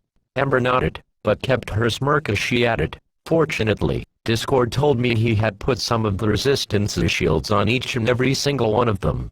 Then, handing two of the backpack-like devices over to Chrysalis and Thorax, she finished with, "You'll need one too." Chrysalis shared the smirk as she and Thorax took the shield generators, mounting it onto their backs as the shields flashed to life around their bodies. Standing in front of his army, the commander looked out to the Crystal Palace, before letting out a fierce screech, the soldiers and fighters behind him charging towards the last intact city as the battle started. "Charge!" Chrysalis, Ember, and Rutherford collectively cried out to their soldiers, all of them following the Harvester army's actions as they joined the fighting. As they closed in on the enemy soldiers, Chrysalis and all of her soldiers changed in shape, taking the forms of the Harvester soldiers as they continued charging. "All right, let's punch through those fighters, then nail those transports," Dylan said as his squadron flew at the incoming attackers, Silverstream throttling her fighter forward as her brother and Gallus formed up with her. Celestia and Luna charged at the fighters as well, both of their horns glowing, before unleashing a flurry of magical energy. As it struck the large wave of fighters, their shields glowed for a moment before flickering out, the ships catching fire as they began to crash. As Chrysalis neared the commander, she hissed at the large alien as it tried to shoot at her with its large blaster, thorax and pharynx engaging two of the escorting soldiers as she gripped at the commander's gun. Pointing a few of her fake tentacles at the commander, she channeled several magic bolts through them before firing, hitting the commander's shields as it released Chrysalis' arms from the gun. Just as the alien lifted its gun to shoot at Chrysalis, the changeling smacked her claw at the commander's face, forcing a growl from it as the two fought each other. Nearby, Ember and her fellow dragon Smolder held their stolen blasters at the Harvester soldiers, firing at them until one of their shields came down. Taking the opportunity, Smolder sped over to the alien, unleashing a hail of fiery breath as the monster screeched to the air. Smolder let the Harvester burn as she turned to another one, which shot at her several times before Ember got in the way. Returning the alien's favor, the Dragon Lord grinned as the shields around the creature flickered out, breathing a flurry of pink fire as she killed the invader. Looking to each other, Ember and Smolder briefly bumped fists together, before moving to another squad, the aliens opening fire at them both as they continued to decimate the Harvester ground force. In the air, Silverstream fired her cannons at another incoming fighter, its shields holding for a few seconds before flickering out, the bolts striking the ship's hull, before it began to descend to the ground. As another one came at her, the Hippogriff tried to prepare for another shot, but halted her efforts as Gallus shot down the fighter following its escort as it crashed to the ground in a ball of flames. "Here comes another one," Gallus said as he and Silverstream blasted the ship, which only held together for mere seconds as its shields failed, catching fire before descending. Looking to the incoming bomber, Silverstream heard her brother speak up. "The bomber's vulnerable, fire." The Hippogriff did so as she and Terramur fired, blasting at the ship's shields as it tried to evade but failed. Silverstream screamed a rage-filled battle cry as she continued firing, her hatred for the Harvesters not permitting her to let go of the trigger. Not a second later did the ship's shields fail, the blue laser striking the engines of it as it burst into flames. The two siblings broke off from their attack as the Harvester bomber came down, crashing down on one of the alien transports as the soldiers around it were caught in a fiery explosion. Looking back at the sight, Silver yelled at the burning wreck, "That's for my dad." Then, turning back to focus on the other attacking bombers, she steadied herself as she formed up with Terramur and Gallus for another run. On the fields of the Crystal Empire, Ocean Flow and General Seaspray fired their hybrid blasters at the Harvester troops, two of their shields flickering as the two Hippogriffs finished the aliens off. Then, looking up, Ocean saw a large group of enemy soldiers heading their way, at least 20. Turning towards Rutherford, she called to him. Now, at that, the Yak Prince and several others of his kind charged at the aliens, the soldiers trying to hit them as they came closer. As one of the Yak's shields failed, Rutherford and one of the female Yaks rammed into the aliens, knocking them around the area as they disoriented the garrison of Harvesters. As the two of them stopped to take a breath, the small Yak looked to Rutherford. "Yona likes teaching those invaders a lesson." "Good. Now, Yaks, continue onward." With that, the two continued on through the battlefield, Ocean Flow and Seaspray blasting down the remaining enemy soldiers. Up above, Celestia and Luna fired magic beams at a squadron of fighters, all of them turning towards them as the two alicorns held their shields in their flight over the kingdom. They instantly repeated this tactic a few more times until at least 3 squadrons were behind them. Stopping and joining their shields into one, they watched as the Harvesters pommeled them with laser fire, the two sisters cringing lightly as they felt a bit of pain from their shield taking damage. As the ships stopped firing, the two sisters looked to each other. "Ready, Luna?" "Yes, dear sister." With that, the two sent their mixed shield out towards the Harvester fighters, most of their shields failing as they were engulfed in bright flames. The two let out cries of excitement over their brief victory, before pursuing the now fleeing attackers, firing magic beams at them as the cats had become mice. Down below, one of Chrysalis' drones, Cornicle, smacked one of his tentacles at his opponent as the beast screeched. Then, picking up the dropped blaster, took aim and shot at the alien, its shields flickering out, before he struck the creature down. As he steadied himself, 2 more harvesters jumped between Cornicle, ready to pounce on him before the one in front of him shot past him, striking the injured alien down with only a few shots. As Cornicle looked to the other harvester in confusion, the creature shapeshifted into one of his fellow drones, Frenulum. The two let out a laugh as they turned towards the other alien warriors, charging at them as they continued the fight. Knocking Chrysalis back with the smack of its tentacles, the commander looked to the sky, seeing 2 large creatures pursuing 2 of his drones. Then, seeing the large amount of fireballs near the palace, he pointed at the 2 Alicorn sisters before screeching. Taking the advantage, Chrysalis zapped the commander with her magic tentacles, the creature screeching again as it returned the favor with a blast of his gun. At the top of the Crystal Palace, Tempest looked to the sky, looking for the closest ship to attack. Seeing an incoming bomber, Tempest focused her horn for a moment before firing, the electrical beam of magic striking the vessel. Upon impact, the ship's shields flickered out before the ship began to descend, seemingly losing its power as a resistance fighter fired at it.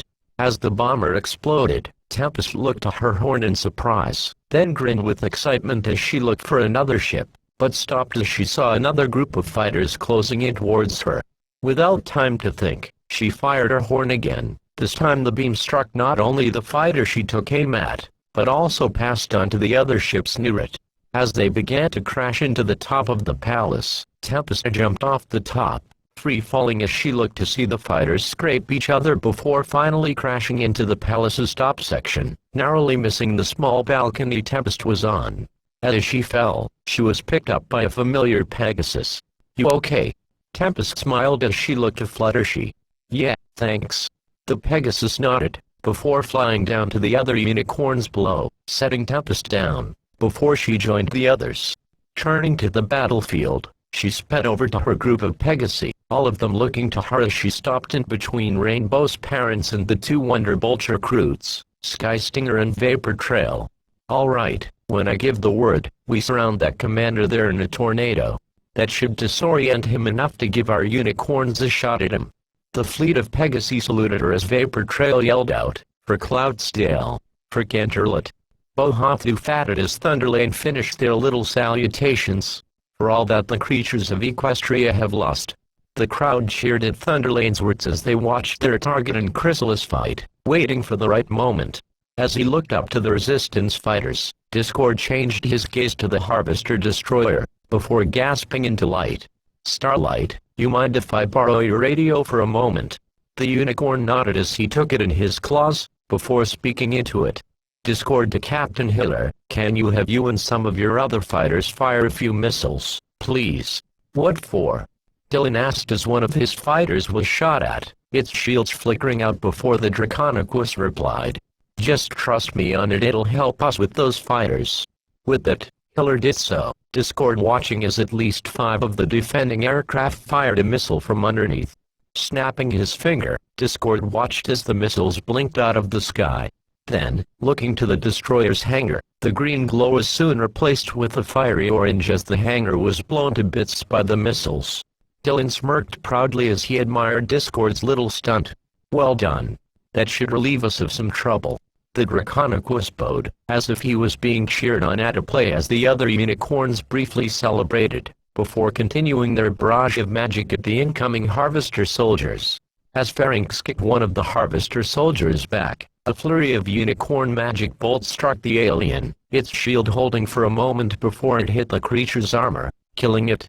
Looking back, he saw Chrysalis and Thorax engaging the commander and another soldier, the former seeming to lose its ground as he charged towards it. Jumping up, he tried to pounce onto the alien leader, only to have his futile efforts be stopped by a tentacle impaling him clean through the chest. Thorax looked on in horror as he watched the creature strike down his brother. "Pharynx!" he cried out as the commander ripped its bloody tentacle out of Pharynx, the changeling transforming back into his older appearance as he hit the ground hard. As Chrysalis was knocked back against one of the buildings nearby, Fluttershy cried out, "Now!" At that, the Pegasi formed ring around the Harvester commander, the beast watching in confusion for a moment, before he lifted his gun to fire. As the wind became faster, the alien fired the gun, striking a few of the flying ponies out of the large creature-built tornado it was trapped in. As the turbulence became more and more powerful, the commander tried to lift its gun again, but it couldn't hold the large weapon as easily as the wind began to shove it around. Some of its bladed tentacles began to hurt as the wind became even stronger, many of them being ripped off as he screeched in pain. As it cried out, its gun flew out of its grasp as the Pegasus broke off, the gun flying through the air, before he was flung upwards through the tornado, flying in the air for a few more seconds, before crashing onto one of the crystalline buildings, and hitting the dirt he had walked on earlier. Thorax shapeshifted back into his normal form as he galloped over to Pharynx, dark, green blood oozing from his wounds as his brother comforted him. "Pharynx, don't give up on me now, I'm gonna get you to the Medi." He was cut off as Pharynx raised a hoof to his muzzle. "No, Thorax, go, keep fighting, please. Save what Equestria has left." Thorax tried to mentally debate with his brother, but stopped as he heard a crash near him. A large harvester blaster had landed near him from the ensuing fighting. Looking to his brother, he saw his head go limp, already dead from the sudden blood loss. But Thorax didn't cry. Instead, a fire in his heart was sparked as he transformed once more, picking up the blaster in his claws. As the injured commander got up, he examined his injuries, before looking around to see Chrysalis, the queen, landing down near him as she growled at him. The commander did the same, furious over his injuries, caused by those flying pests in the battle. As both of them clashed their claws and tentacles once more, Starlight looked down to the two of them. "There. The commander's been hurt, let's give him something to shoot at." The other unicorns nodded. Before then Starlight looked down to the commander, their horns glowing, before they shot a flurry of magic bolts at the creature, hitting its shields as Chrysalis held her ground. The shields flickered for a moment, before they went out, the creature groaning as it was hit by a few more bolts. "Look out!" Minuet cried out as she pointed a hoof at one of the incoming fighters, Tempest firing her horn at it as Starlight's horn glowed. As the fighter's shields flickered out, it came straight at the balcony, but failed to take it down as it crashed into Starlight's large shield. Gallus flew near his three allies as another harvester fighter began its pursuit, blasting Gallus' fighter until the shields flickered out. "Gallus, look out!" Silverstream cried out too late as the Griffin's flaming fighter began to descend, its collision with the nearby building imminent. But Gallus remembered something. Wasting no time, he tapped the eject button as Celes told him about, his ship's window opening, before he was shot out into the air. Looking down, his fighter crashed into the crystal building, breaking it into a million tiny shards.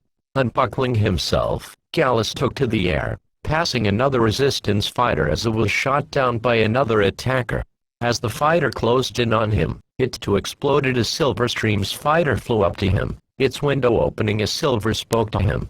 "Hop in." Gallus did so without asking as he seated himself in, the two immediately taking the ship back towards the battle as another fighter came at them. Chrysalis screamed in pain as the destroyer commander stabbed her in her leg with one of its remaining tentacles, blood pouring out as she stared the thing in the face. The creature hissed at her, finally ready to take her life, and bring the city down once and for all. But it would not get that satisfaction. Behind it, Thorax landed behind the commander, holding the blaster up, and aiming it as Chrysalis waited for death. Letting out a cry of anger, Thorax shot at the commander, striking it clean in the back.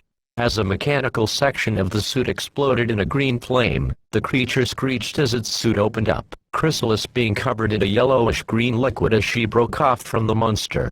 Wiping the alien blood off of her face, Chrysalis forced herself back up, raising one of her sharp tentacles, before stabbing the commander in the now exposed head, the monster screeching once more as its horrid life was ended once and for all. As Chrysalis tried to get up, she began to transform back as Thorax did the same, dropping the gun, and trotting over to her as he helped his former leader to her hooves. "Thank you, Thorax," the queen said as she looked around, noticing one of them was missing. "Wait, where's Pharynx?"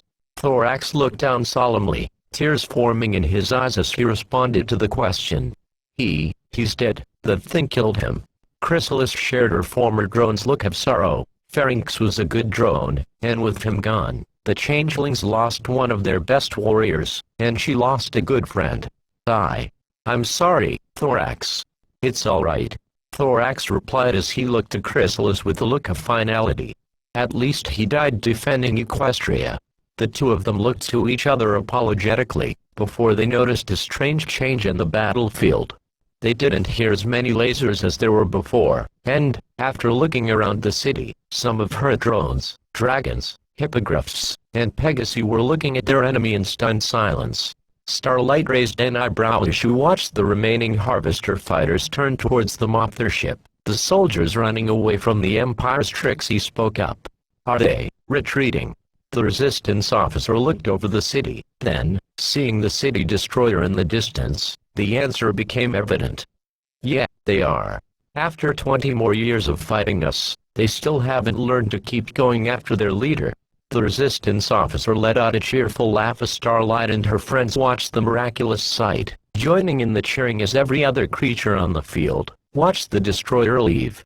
As Chrysalis and Thorax watched the retreating Harvester army, they smiled thankfully as they knew the battle was over. Suddenly, the two changelings, and in fact every other surviving changeling on the battlefield, glowed a brilliant white, which sustained for several moments, before they became visible again. As Starlight and the other creatures across the Empire looked at their changeling allies, their appearance was different. Thorax, for example, no longer had his usual black and green colors, nor his holes. In fact, he was taller, about as tall as Queen Chrysalis. His new color scheme was a mix of green carapace with some orange on his chest, as well as red and purple wings and purple eyes. Chrysalis herself was also different. Her carapace was now a bright tan and her mane and tail were now a much more lush green, slightly changing to a more yellowish tone as it flowed down. Thorax and Chrysalis looked on at their new forms at first in surprise, then with joy as the former whistled to the Queen of the Changelings. You think you can get used to this, Chrysalis? Absolutely. Chrysalis replied before the two of them joined in the cheering, the Crystal Empire celebrating as the long-blocked sunlight returned to it. In the air, Silverstream eyed her fellow flyer Acellus and her fighter with excited curiosity. What? You look different, Acellus. Looking at herself, she gasped in happy surprise as she, Silverstream, Gallus, and Terramur flew over the Empire together. Yeah, I think it's because of how much we care for each other. We shared our love for Equestria, and, in defending it, we've changed in appearance. Starlight, Trixie, and Sunburst held each other excitedly, crying tears of joy as they celebrated their victory. As the three of them broke up the group hug, Starlight looked to Discord. Discord, tell the Whitmore of what's happened. Tell them that the Crystal Empire is safe once again. The Draconicus nodded, before he snapped his finger, teleporting off of Equus as Flash Sentry came racing out of the palace doors. As the three ponies looked on curiously, Flash spoke to them. Starlight, come with me to the medical ward. It's about Cadence and Shining Armor. The three ponies' faces went from joyous excitement to ones of fearful concern. Twilight Velvet and Nightlight turned as they heard what Flash said. Without wasting a second, the four ponies galloped into the palace, Twilight's parents following after as the united creatures of Equestria celebrated in their victory against the city destroyer that was now taking to the skies. Whitmore Hangar Bay, 8:48 a.m. Twilight trotted with Rainbow Dash and her team as the doors to the hangar opened, Spike looking past Twilight's head as they all saw the fighters awaiting them. Along with Rainbow's captured attacker, there were 8 Resistance Defender-type fighters, enough of them for Soren, Fleetfoot, Misty Fly, Blaze, High Wands, Lightning Dust, Windrider, and of course, Twilight. As Rainbow and her friends trotted towards the prepared fighter squadron, Scootaloo, Apple Bloom, and Sweetie Belle galloped over to her, their faces beaming with glee as Scootaloo looked up to Rainbow. Rainbow Dash, I'm so glad you're here. I hope you don't mind, but along with those upgrades, Apple Bloom, Sweetie Belle and I thought your fighter needed a tiny makeover. Curiously, Rainbow looked to her fighter, noticing that her cutie mark was painted roughly on the right side of the ship. The mare smirked at her biggest fan, rubbing a hoof on Scootaloo's head as she replied. Thanks, kiddo. You three make sure the other foals don't lose hope in us, alright? The three fillies saluted to her, then made their way past as Twilight and the others trotted over to their ships. As Twilight came close to her fighter, Applejack and Pinky made their way over, a hopeful look on both of their faces as the former spoke to her. "Hey Chwi, I know ya probably won't have much time for it, but I want ya to have these." Handing her a basket, she picked it up out of the farm beneath hoof, to see around 5 rainbow-colored apples. Twilight looking surprised as her friend continued. "They're Zap apples, last ones we have left from the family, they want ya to have it for luck." Twilight smiled at her friend's generosity, almost letting tears form on her face as she passed the basket to Spike before hugging Applejack. "Thanks, you be careful too." As Rainbow Dash began to sit in her ship, she looked at Gilda. "Hey Gilda." "Yeah?" the Griffin asked as her friend continued. "I know it sounds silly, but do you mind if you fly with me on this one?" As Gilda raised an eyebrow, Dash explained herself. I'm still getting used to leading the Wonderbolts, after we lost Spitfire last night, and I don't want to lose any more of my friends today." Gilda looked at her old friend for a moment, then, taking to the air. "Totally, after all, we fly together, die together, right?" Rainbow smiled at her friend, who hopped into the secondary seat behind Rainbow as their window started closing. As Pinkie Pie watched them, she smelled the familiar scent of cupcakes to her left. Seeing the tray being carried by the cakes for the pre-planned victory party, the party pony sped almost impossibly fast to the two parents, taking one of the cupcakes, before speeding off to Rainbow's fighter, the window mere seconds from sealing. "Dashy," she said to her friend, who opened the window slightly as she replied. "What do you need, Pinkie?" Without asking, she handed over the cupcake to the Pegasus, smiling a bit nervously as she spoke again. "Thanks. It needs to be at the right time," Pinkie said urgently as the cockpit began sealing again. "Right." Rainbow exaggerated as the window sealed the cockpit shut. Twilight and Spike sitting together in their own ship as they began to get comfortable. As Twilight examined her controls, they indeed did look familiar to her as the Noah 7 controls did, just additional stuff regarding the fighter's weaponry. Tapping a button, the window began to lower as they prepared to take off. On the fighter's radio, Jake's voice spoke through it. "Okay, now remember, everyone, this is a get-out mission. Once you fire that bomb you punch your way out of that ship. Any fighters that come your way, shoot them down if necessary. That means no crazy heroism out there, Rainbow." Twilight warned her friend, nodding to her on the visual screens underneath the controls. "Got it, we'll be careful," the Rainbow-manned Pegasus replied, Gilda giving a thumbs up to Twilight as the other pilots' face cams came on. "And make use of those power packs in the back, everyone. Those fighters are going to be gunning for you out there, so use them wisely. Good luck." With that, the radio to Jake's station shut off, the large hangar bay door ahead of them slowly opening as Twilight prepared for launch. Tapping another button, Twilight's fighter began to ascend, her wing beneath doing the same as Twilight looked to Spike. "You got those apples there, Spike?" Spike set the basket to his left, then looking to his right to see several containers full of some kind of green liquid. "I have them right next to me, Twilight," he said to his friend as he picked up one of the power packs and held it in his claws. "Good, 'cause they might help us out of here," Twilight replied as she held her control sticks with her hooves, two magic bubbles right over the trigger buttons as Spike spoke up. "You're really sure you can fly this thing, Twilight?" The alicorn took a breath as she replied. "With how I saw the Noah's controls, I think I can handle this." With that, Twilight began to move the sticks forward, the ship suddenly jerking backwards as it bumped into Rainbow's fighter. Spike and Twilight grunted from the close call of a crash, as did her escorting friend. "Oof! What the?" Rainbow exclaimed as her ship and Twilight's shields flickered from the impact, but fortunately nothing broke or became damaged as Rainbow spoke to her. Twilight, are you really sure you can handle that thing?" Twilight defended herself. Yeah, I'm sure I can. Just needed a little bit of a start on practice." Looking sheepishly, Twilight continued. "At least I know which way these go now." Spike looked at her worriedly as he spoke. "Yeah, if you could just please take us out the door." He lightly pointed a claw as he finished his request. As Twilight pulled the sticks towards her, the ship sped forwards, flying out of the hangar as her escorting fighters followed suit. Yahoo! Lightning Dust let out an excited cry as she flew out of the hangar, forming up with her fellow pilots as they performed various maneuvers around Twilight's ship. Raising an eyebrow at first, Twilight thought it would be best to get oriented with her new ship as she began performing similar maneuvers. Good move, Twee. Gotta get a feel for that bad boy, while we have a moment, Rainbow said as they flew, getting acquainted with their ships as they slowly turned and approached the mothership. As Twilight steadied her fighter, she looked at the large view of stars in front of her and awe. Isn't this amazing, Spike? Yeah, it is, Spike said as he shared his friend's enthusiasm, savoring every second of this special sight as Rainbow warned them.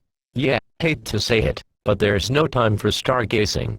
At those words, Twilight looked out towards the mothership. A large armada of fighters gathered up near a tiny, glowing opening on the side of the large starship. Brace yourselves, Twilight said as she focused on flying, Spitfire Squadron forming up behind her as another group of ships closed in on them. We will ensure your entry is successful, Princess Twilight Sparkle. A robotic voice said as several of the hexagonal pods from the Resistance fleet flew in front of them, forming a faint yellow shield in front of them as the Harvester force came near them. Shields up. Weapons hot, Rainbow said as she flew next to Twilight, the large swarm of fighters flying towards the squadron, before they were struck down by the hexagon ship's yellow beams, which sliced the fighters apart in seconds. Rainbow cried out in excitement as she watched the Harvesters get totaled. Yeah, eat that up, you space fiends. This is too easy, Lightning Dust said as Twilight looked towards the mothership, the glow slowly dissipating as the door began to close. I wouldn't say that now. Hold on, everyone. At that, Twilight surrounded her, and her squadmates with a shield, all of them disappearing from their former position and reappearing closer to the door, which was about to close. Punch it. At that, the 9 fighters sped off towards the door, all of them forming a tight, straight line as they slipped through. All but one. I'm not gonna make it.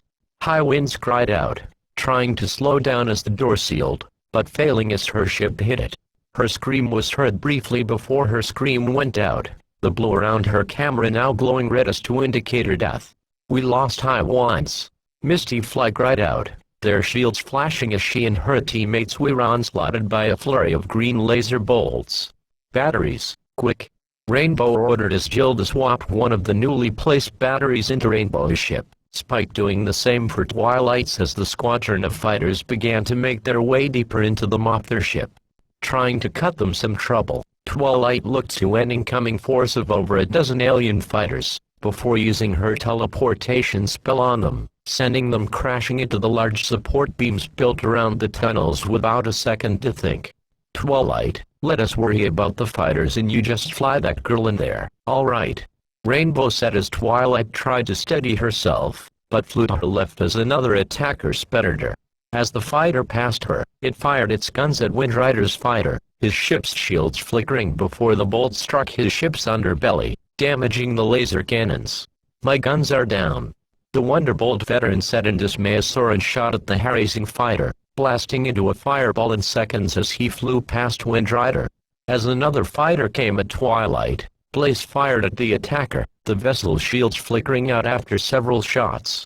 As the now burning Harvester ship sped towards the floor of the large tunnel, Blaze was not aware of another ship behind her. Blaze, look out! Misty warned her friend as she shot at the attacker, destroying it after several shots as Blaze formed up with her. Twilight rolled around one of the large beams within the tunnel, balancing herself as another fighter was coming at her.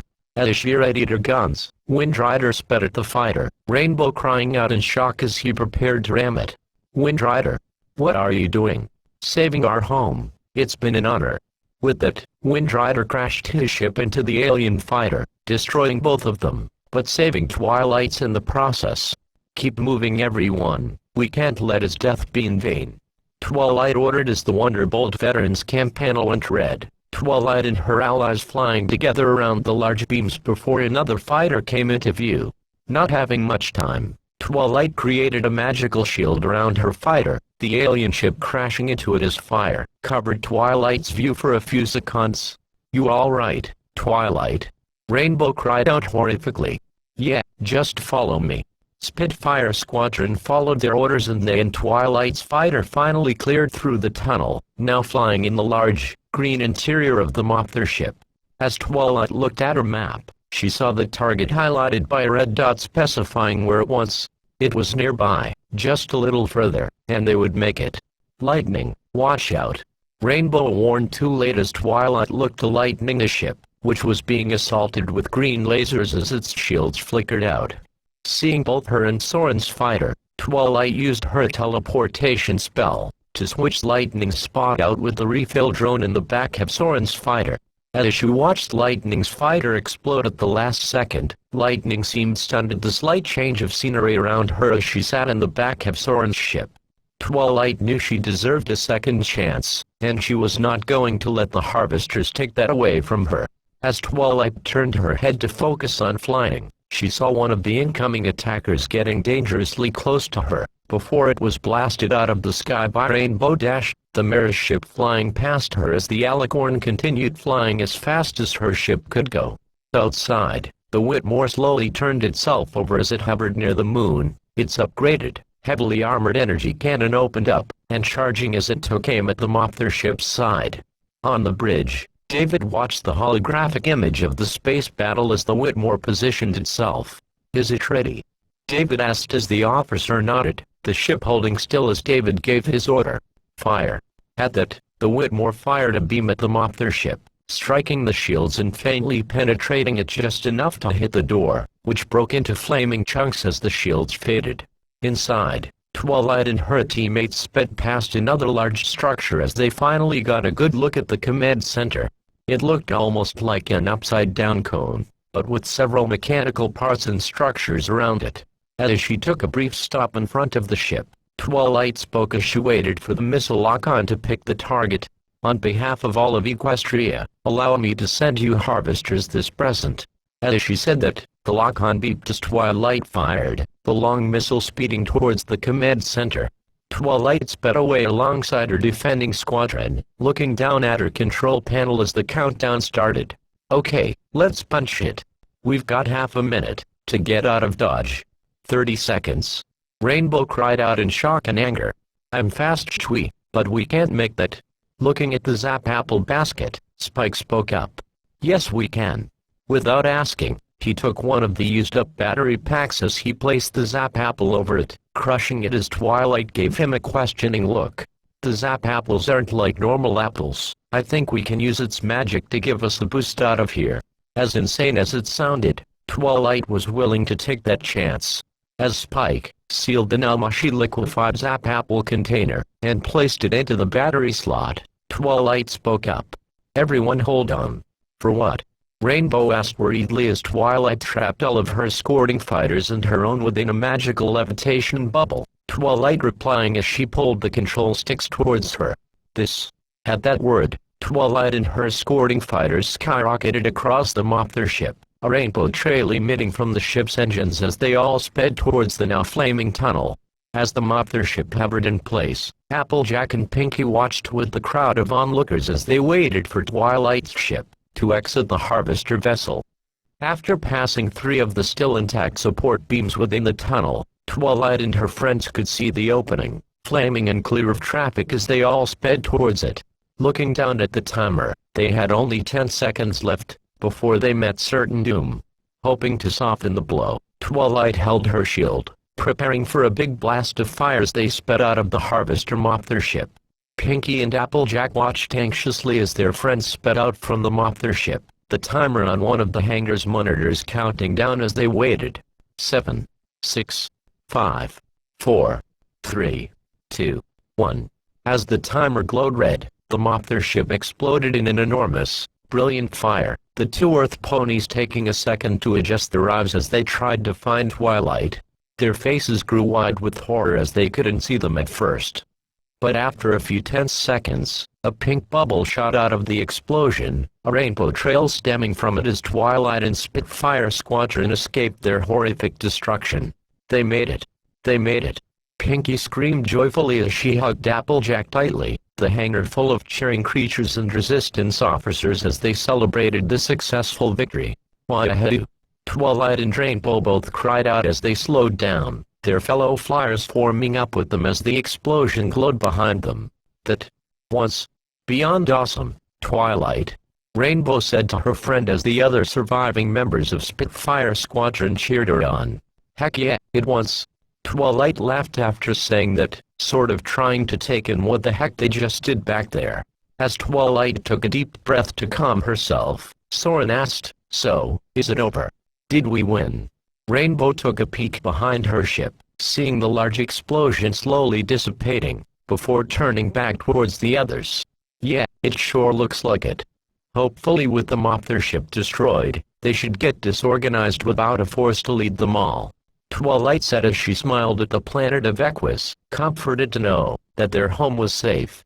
"And it's all thanks to you, Twilight," Rainbow said as the pilots of Spitfire Squadron looked at Twilight, her returning the gesture as she replied, "No, we all did it, together." As she said that, Twilight looked to the Whitmore before finishing. "Let's go home." With that, Twilight, Rainbow Dash, Soren, and the rest of Spitfire Squadron turned towards the flagship of the Resistance, flying towards it as they had finally won their short war against the Harvesters. Chapter 8, Victory. Abyssinia, 8:37 a.m.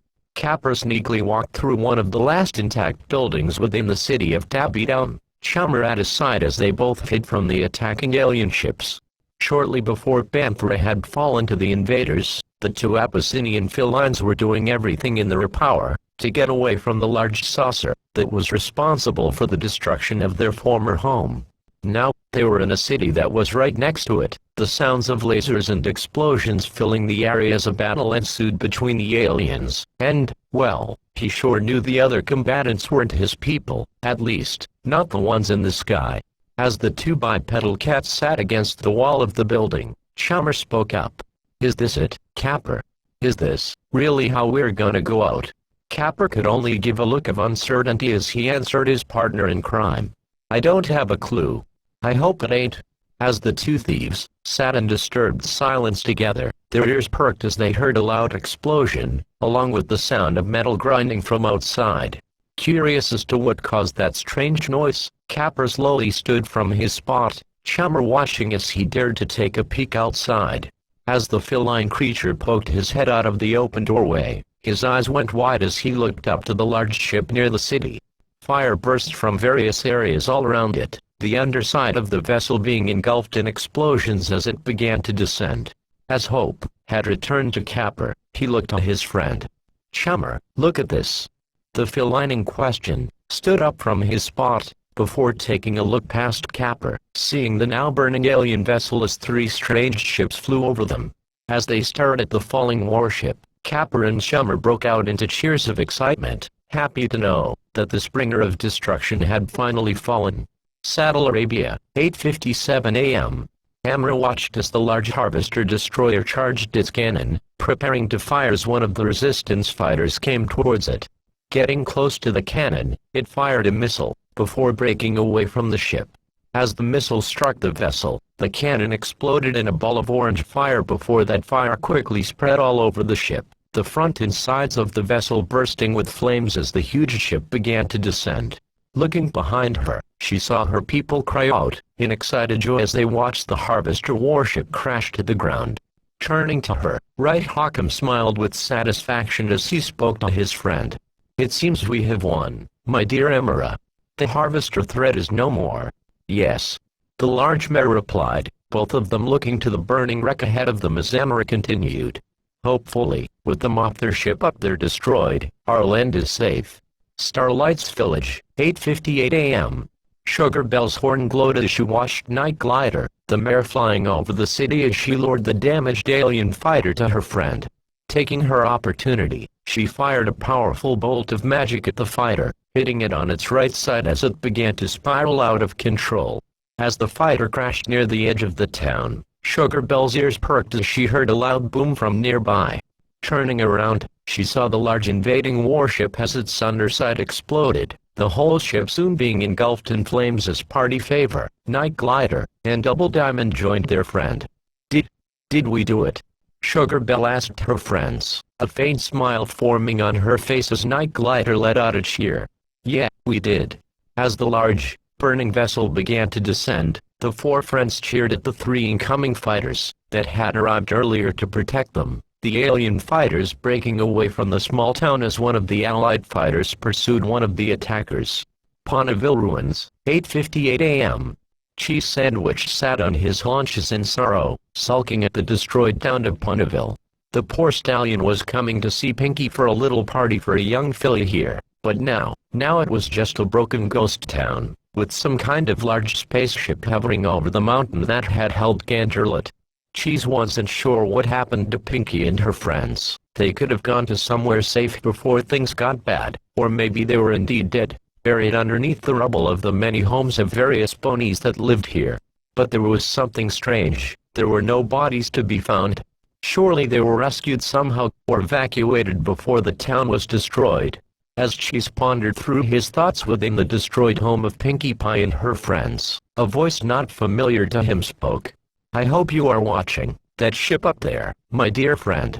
As the stallion swiftly turned his head to see who it was, he was shocked to see Discord standing next to him, a bowl of popcorn in his claws as Cheese began to speak.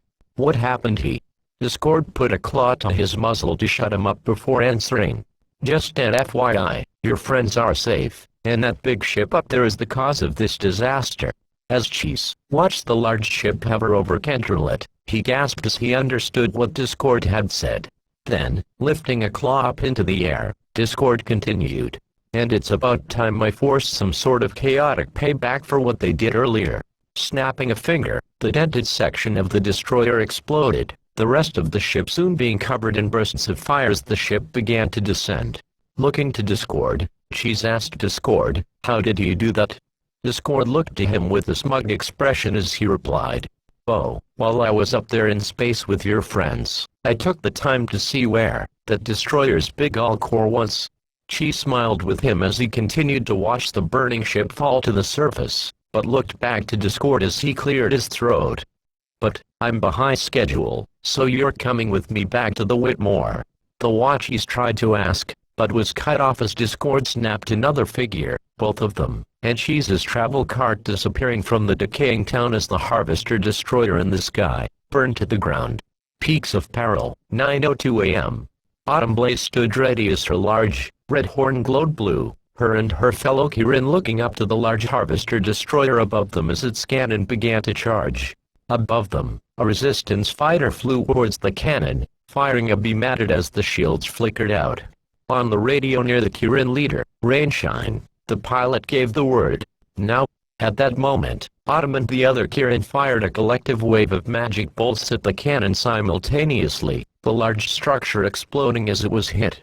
As Autumn watched, she let out an excited cheer as the rest of the ship caught fire, the rest of her friends joining in with her as they watched the Harvester vessel slowly descend downwards towards them.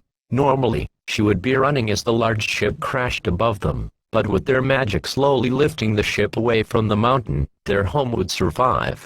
Joining her fellow Kirin, in levitating the now slightly lighter wreck to the nearby edge of the mountain, Autumn Blaze grit her teeth as she strained herself. As the large ship slowly hit the pointy peaks of the mountain, Autumn and her fellow Kirin released their grip, before wiping their heads of the heavy amounts of sweat they had produced.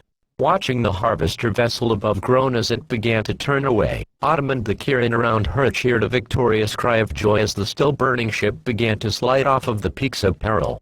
Whitmore Hangar Bay, 9:07 a.m. The enormous crowd within the hangar cheered and clapped as Twilight and the remnants of Spitfire Squadron entered the area, David and Jake walking out into the room as the fighters began to descend to the floor. As Twilight's fighter touched the ground, she pressed a button as her ship's cockpit window opened, Twilight and Spike hopping out of the fighter, before being greeted by Applejack and Pinkie Pie. The two hugged her and the dragon tightly, crying tears of joy as they were happy to see them alive. Nearby, Rainbow Dash took a bite out of Pinkie's cupcake, before she flew out of her fighter, and onto the floor, Scootaloo racing up to her before the two embraced. As the two broke off, Rainbow and Scootaloo trotted over to Twilight and her friends. The Wonderbolt's fellow squadmates flying over to them, as well as David and Jake, made their way to the group. Breaking the teary hug, Twilight looked to the two humans as her friends stood next to her. With Twilight and Rainbow's team ready for their debriefing, David spoke to them. "Good job, everyone. With that mothership down, we've got them on the run. We've got reports of other areas across the planet being successful in destroying most of the remaining destroyers," Jake said as Twilight and her friends smiled at the news. As Twilight opened her mouth to speak, she stopped as Discord appeared near them, Pinky growing an enormous grin as she saw who was accompanying him. "Cheese, Pinky, you're alive," Cheese cried back as the two embraced, crying joyfully as Twilight looked to Discord. "What's the status of the Crystal Empire?" Discord gave a pleasant smirk as he answered the Princess of Friendship. "Well, despite our casualties, I think you'll be happy to know that the Empire is safe." The group let out cheers of excitement as they took in the news. Then, remembering something else that was there, and Cadance in shining armor, the Draconicus gave a sad look as he replied, "Unfortunately, I didn't get word about their fate before I left. I don't know." Twilight's face fell to a sad frown as her friends comforted her, Applejack putting a hoof to Twilight's shoulder as Apple Bloom and Sweetie Belle trotted over. "Don't worry, Sugar Cube, I'm sure they're okay." As the farm party said that, Jake pointed past Twilight and her friends, all of them looking to the edge of the hangar to see at least 3 transports, and several fighters entering the Whitmore. As the middle one touched the ground, the doors opened to reveal several ponies and other creatures. Rarity, Fluttershy, Twilight and Rainbow's parents, the Royal Sisters, Thorax, Chrysalis, and Two Faces Twilight was hoping to see since the start of this disaster. Cadance. Shining. Twilight almost screamed joyfully as she galloped towards the 2 ponies, tears forming in her eyes as she hugged them tightly. As Shining Armor and Cadance returned the favor, the former spoke up. "We're so glad to know you're all right, Twilly, but try to be careful with us, we're still recovering." At that last part, Twilight broke from the hug, looking nervous as she looked at the 2 leaders of the Crystal Empire. Cadance let out a light laugh as she spoke to Twilight. "Yeah, it's taking some effort just trotting." Sorry. Twilight replied apologetically as the doors of the other transports opened, Starlight, Sunburst, Trixie, and Flash Sentry trotting out from one of them as Spike looked to Thorax, amazed by his new appearance. "Whoa, Thorax, buddy.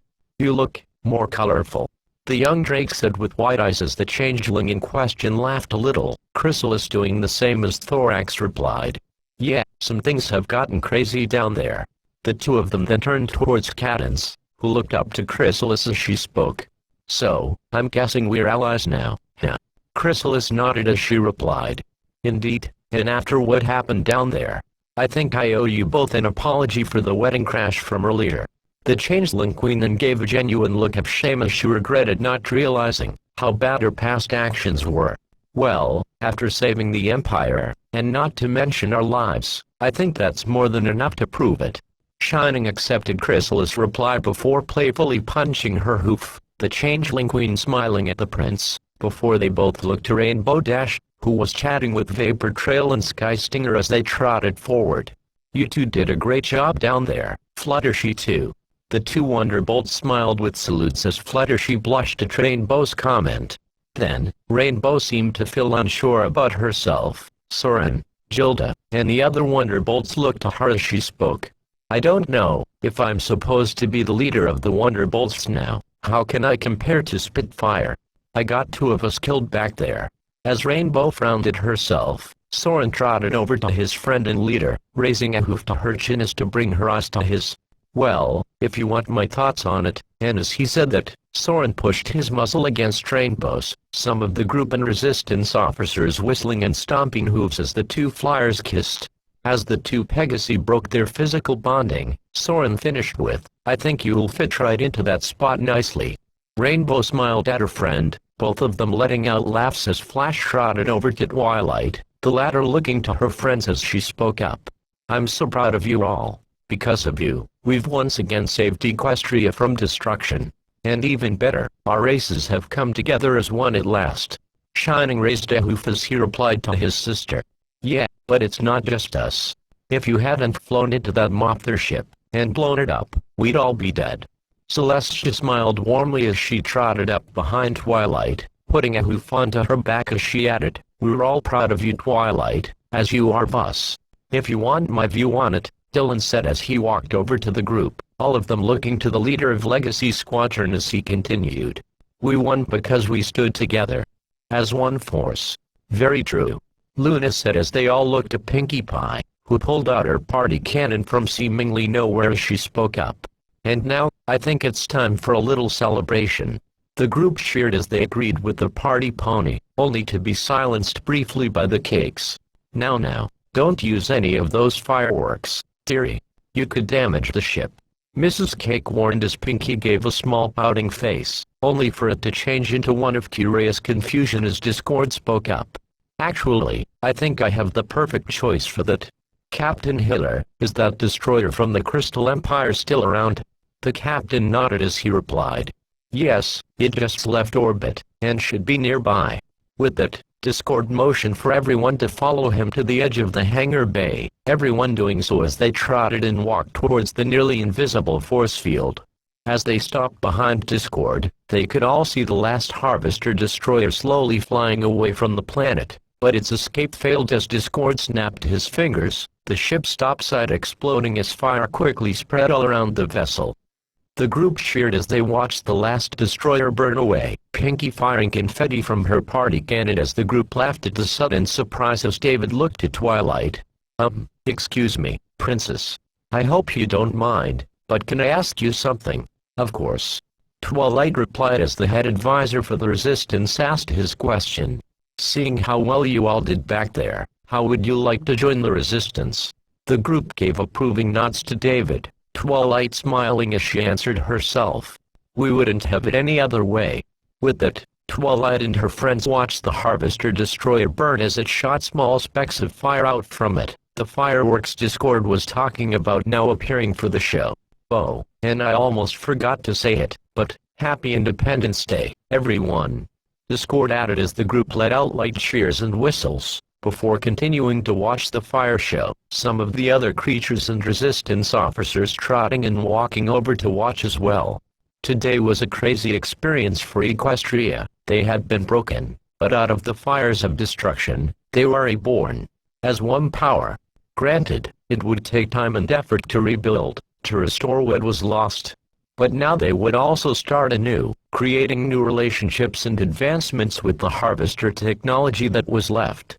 And today, the day that the Harvesters had fallen, would be celebrated by the Equestrian nations for eons to come. Today was indeed their day to fight back. Today was the day that Equestria had won. The end.